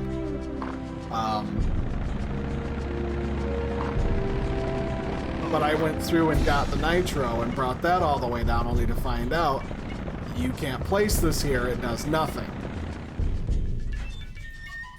And then realizing that, like, oh, I just went through all of that effort for absolutely no reason. Because the magical seal has not been removed yet. I didn't know there was a magical seal. I never went that far. I didn't know that, like, you could talk to the angel statues and, like, get a hint as to what's going on. Like, if you... Beautiful goddess. Gold, yeah, gold is the color of Venus, second child of the sun. The high wall can be destroyed using magical nitro. Some kind of code? It's pretty self-explanatory. Again, it's not some kind of code. But I think my favorite part about that sort of thing is it's like there's the only hints are the ones that you go and get. Like, you actually have to, like, examine objects and talk to people. Like, it feels very like adventure, you know? You have to go and find the shit yourself.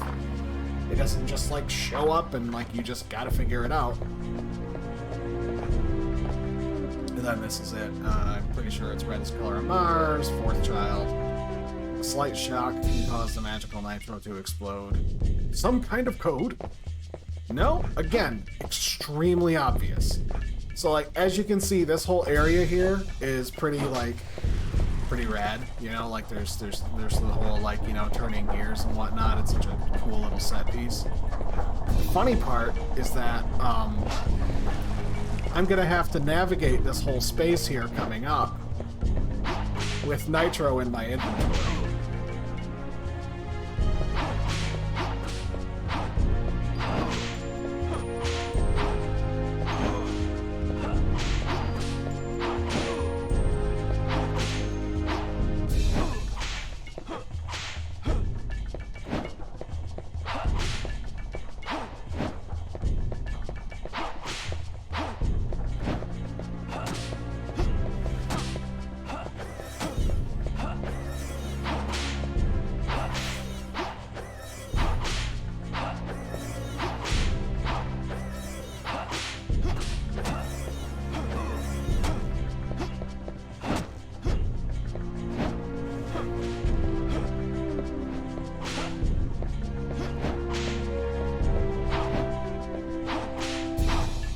I'm not sure if these lizard men can die, but, like, I really want them to.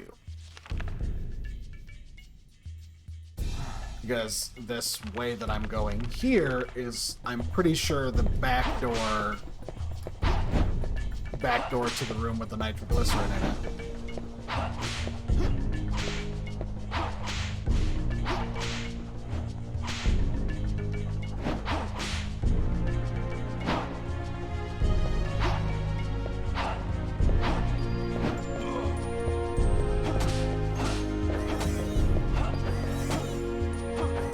I don't think I can kill these guys.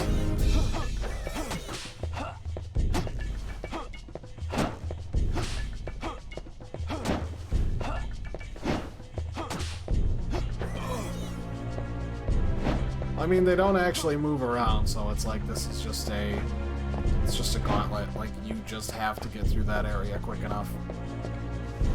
Maybe I should fully explore this spot first before I go and do that.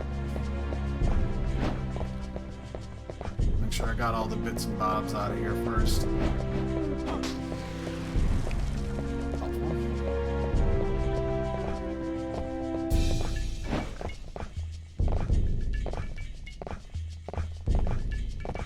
Skip.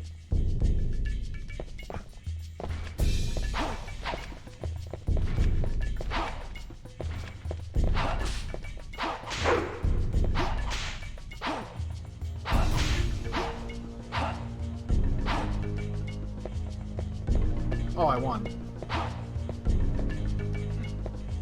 It's the first time the suits of armor actually show up, and they trick you just about the whole time.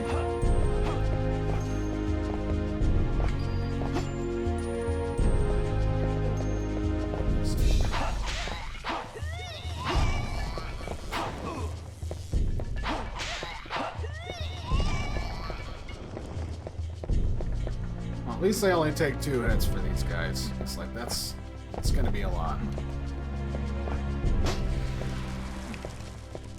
Cure out of this.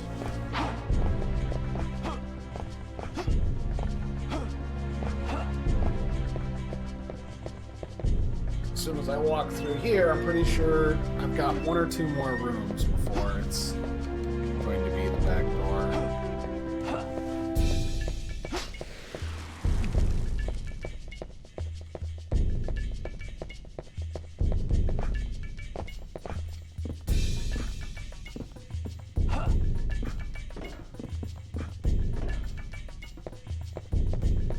Beef on a blimp.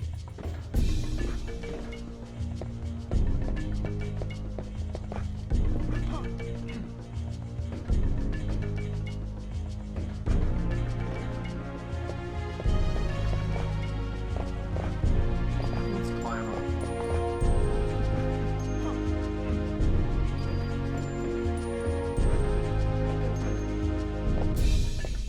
That didn't work at all.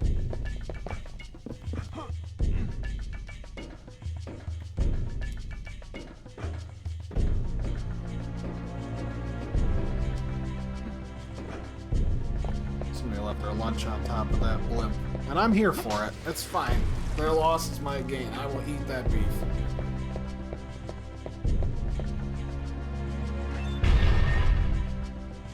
Oh goodness, I forgot about this room.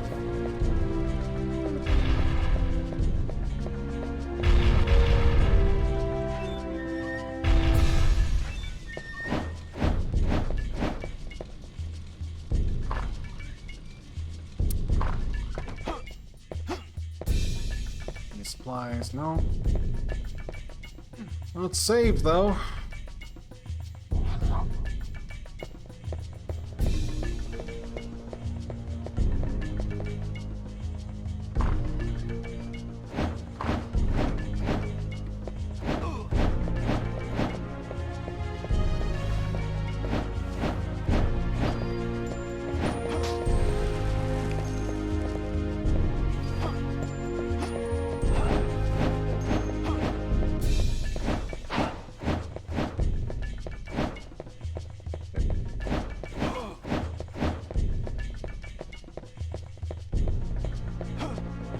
Fancy down this way? No? Cool.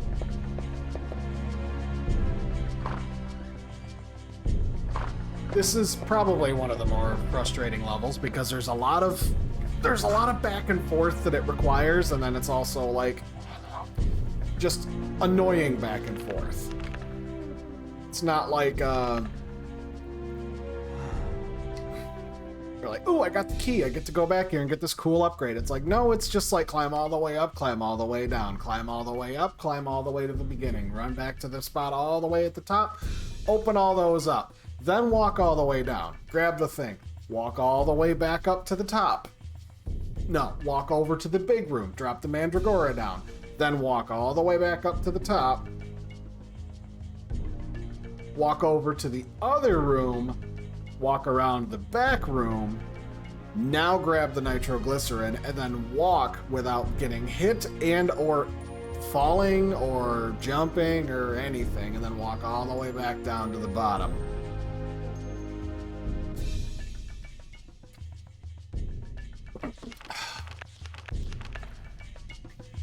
just an infuriating thing.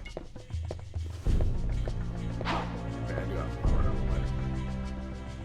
but... Just running will not cause an explosion.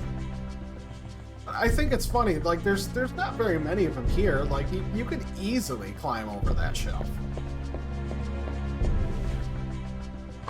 Alright, now it's time to walk through this, and again, I can no longer jump. I cannot jump anymore. I can't jump, I can't slide, I can't anything. The only thing I can do is run.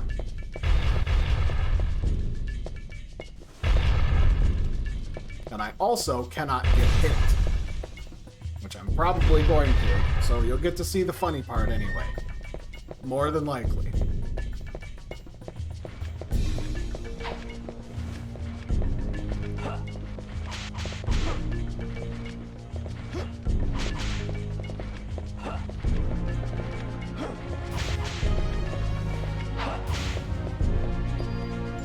Well, that worked out, but I'm not surprised. It's been a long time since I played this game, so I'm definitely going to be having to encounter some enemies. Thankfully, the vampires didn't come back in here, though.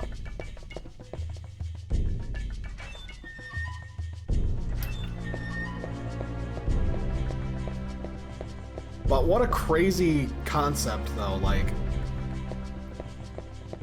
congratulations, you're playing a platformer. You can't jump now.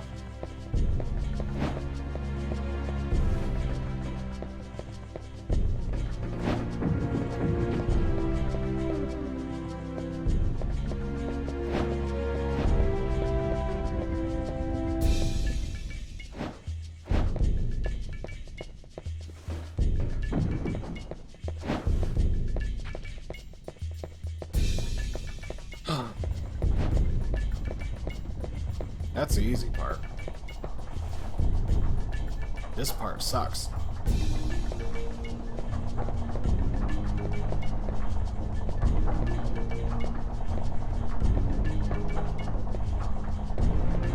Because it takes forever. The only thing you can do is RP walk through the gears.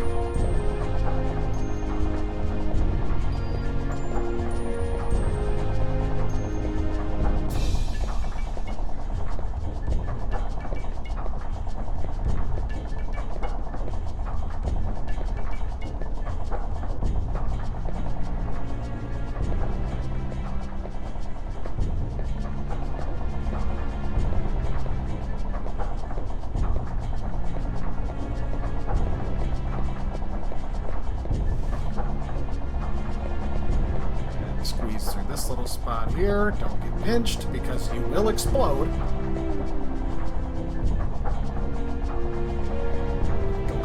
Go, and RP walk the rest of the way now.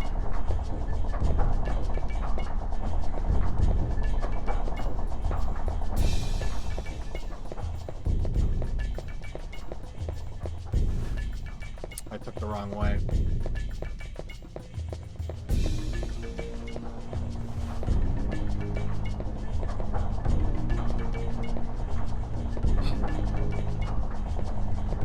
Back there, I went right when I should have went left.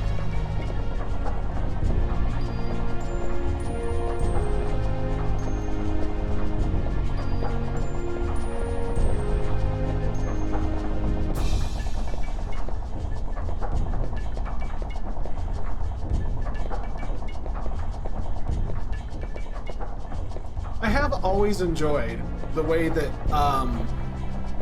like games of this generation, like they kind of make you think.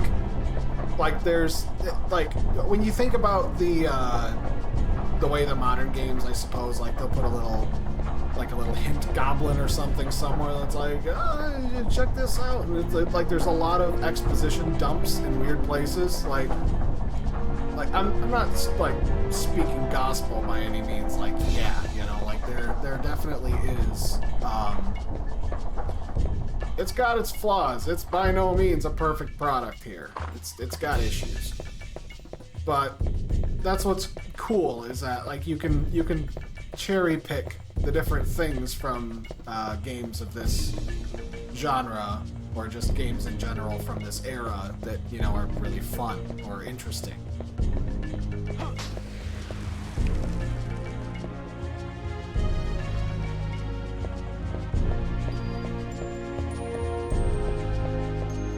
I don't have to jump down over here, do I?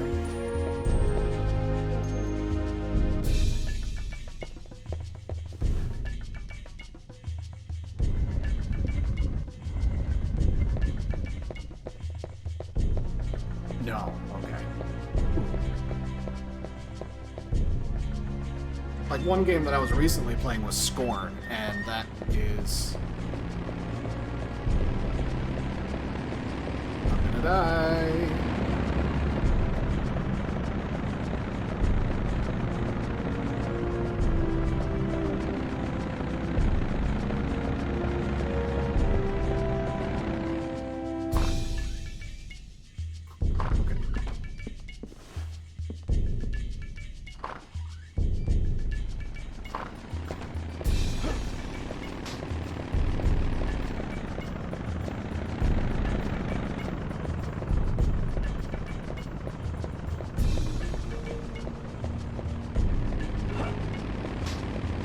Make it keep going.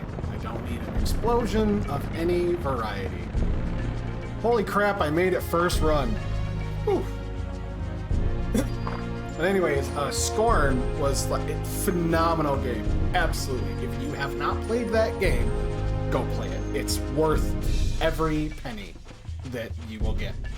So, it's a fantastic game, but there's a lot, like the entire thing is puzzle solving. Even the combat is puzzle solving, which is incredible. Like I haven't played a game in a long time that's made me feel that way. Like, just such a good amount of storytelling and fun. But I've always enjoyed that. Like, not like Silent Hill super hard mode puzzles where it's like you have to perform calculus to open up a briefcase or know Shakespeare by heart.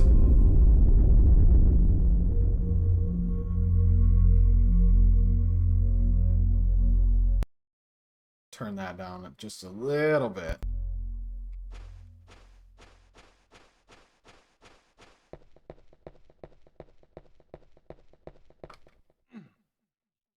Let's save.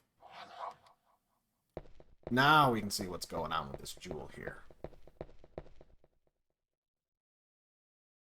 Release crystal's magic? Sure. Hallelujah. I bet nothing bad's gonna happen. Wait a minute.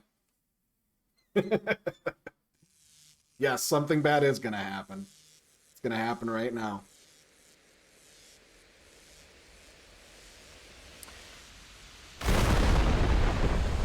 It's alive! Meh.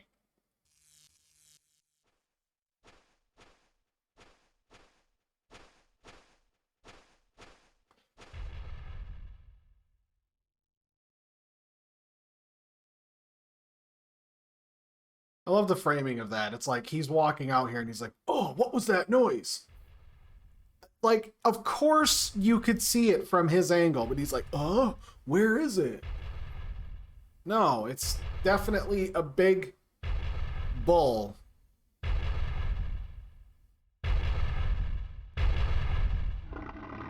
Meh. Got milk?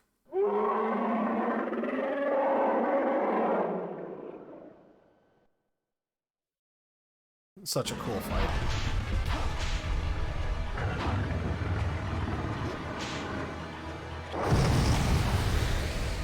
It's a bull that shoots fucking laser beams.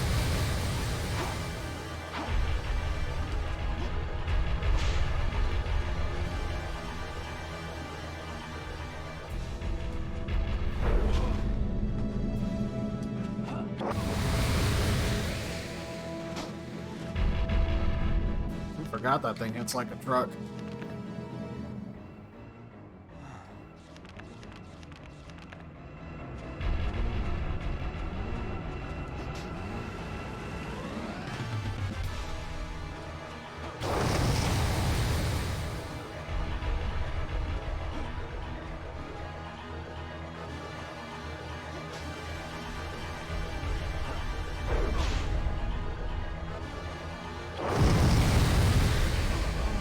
Oh.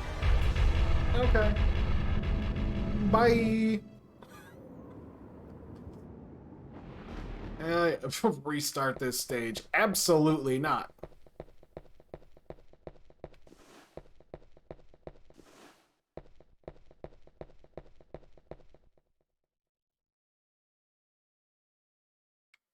No, actually. Let's run around and get all the goodies first, and then release the Bull's magic. Wait.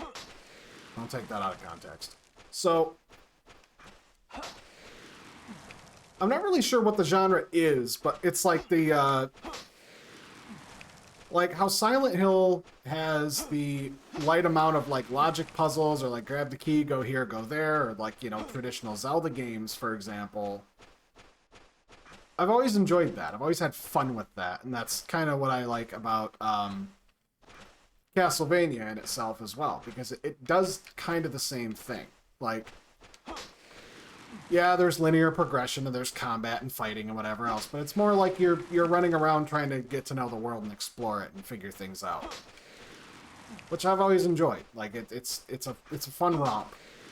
Like, there's just enough combat to keep everything interesting, but then there's also a good amount of fighting, or not fighting, puzzle solving. So that way it's like it's like therapeutic when like you get done with a really tough fight, and then it's like you get into a quiet area where it's like you're just kind of like working, like you're working two halves of your brain, it almost feels like.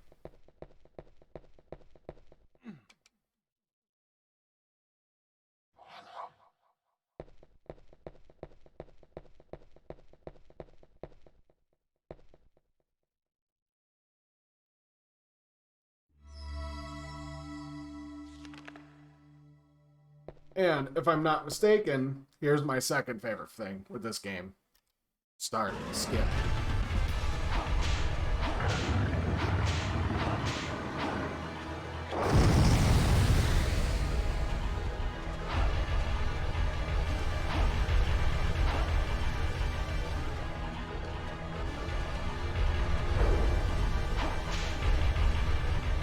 They let you skip the cutscenes.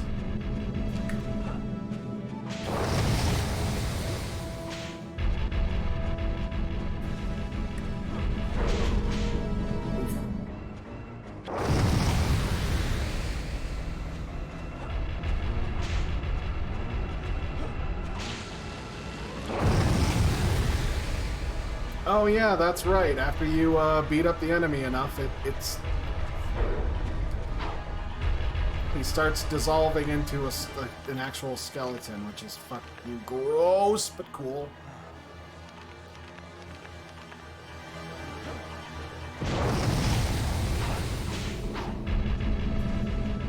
Just kind of sloughs off and sits there for a minute.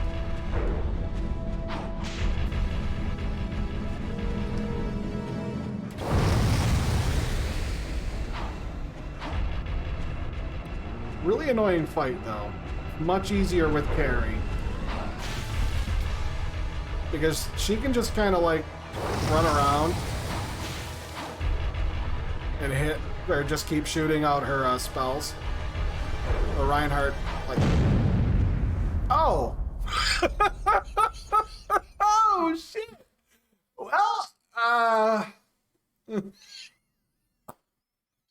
what the fuck?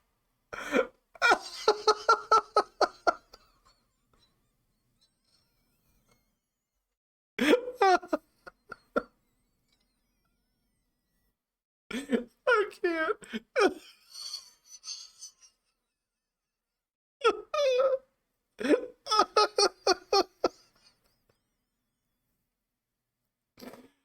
Oh, what the hell was that?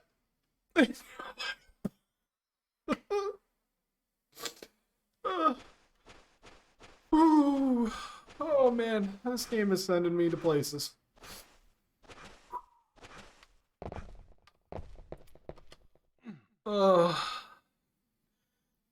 It just blew up.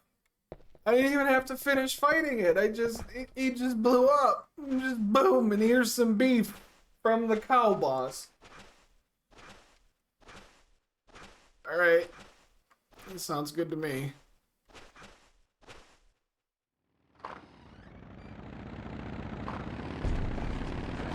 You missed, bitch.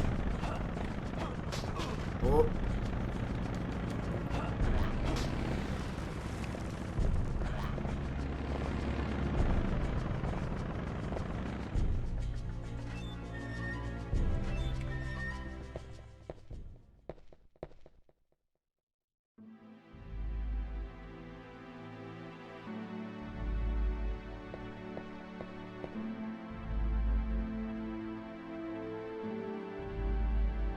Oh, I gotta deal with her.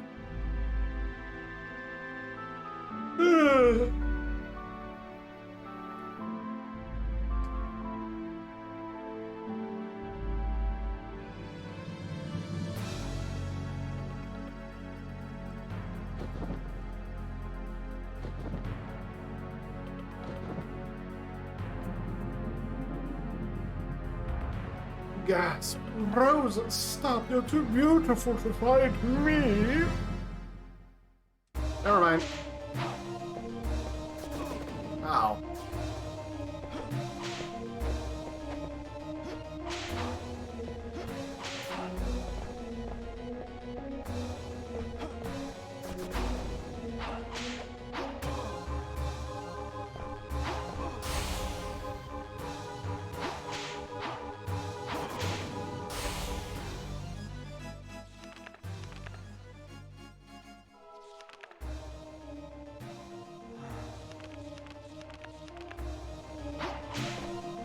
Ooh, you missed. What a thrilling display of prowess. This is what I mean. Like, it's not bad. The music definitely makes it feel good. But it's so just slow. It's not theatrical whatsoever.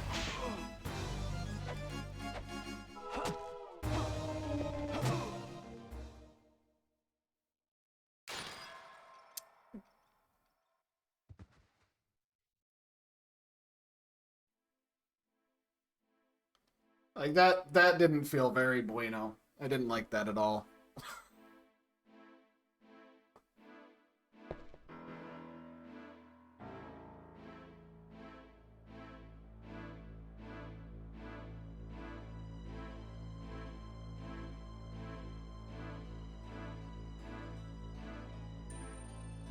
It was Dracula's curse.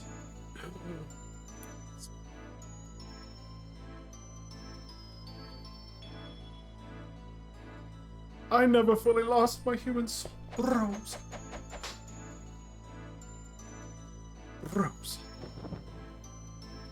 Yeah, I've got bird wings for some reason.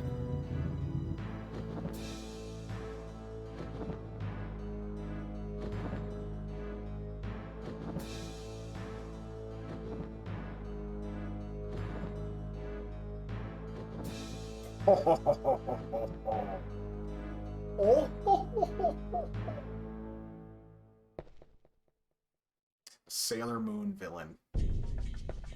There we go. So, was I mistaken, or did I see a save jewel over here during that cutscene? I know I did. I know. There's video evidence.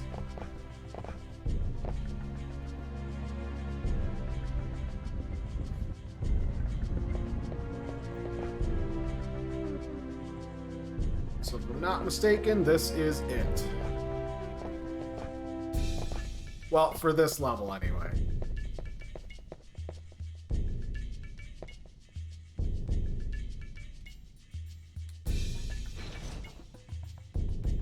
Powerful magic is operating the elevator. Later, nerds.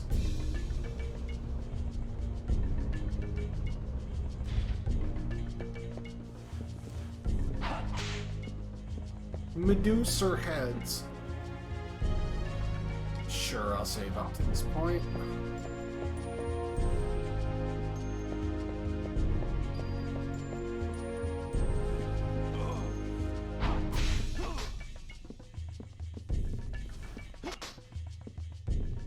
Ha! Ba-da-ba-ba-da-bow.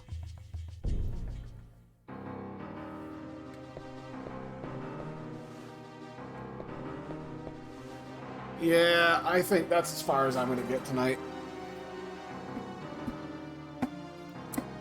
I still need to get something to eat, and I think I have had just about enough of this janky mess for right now. I will definitely be back tomorrow to finish this tower off. I'm so close to beating it, though. No, I need to quit. I've had enough.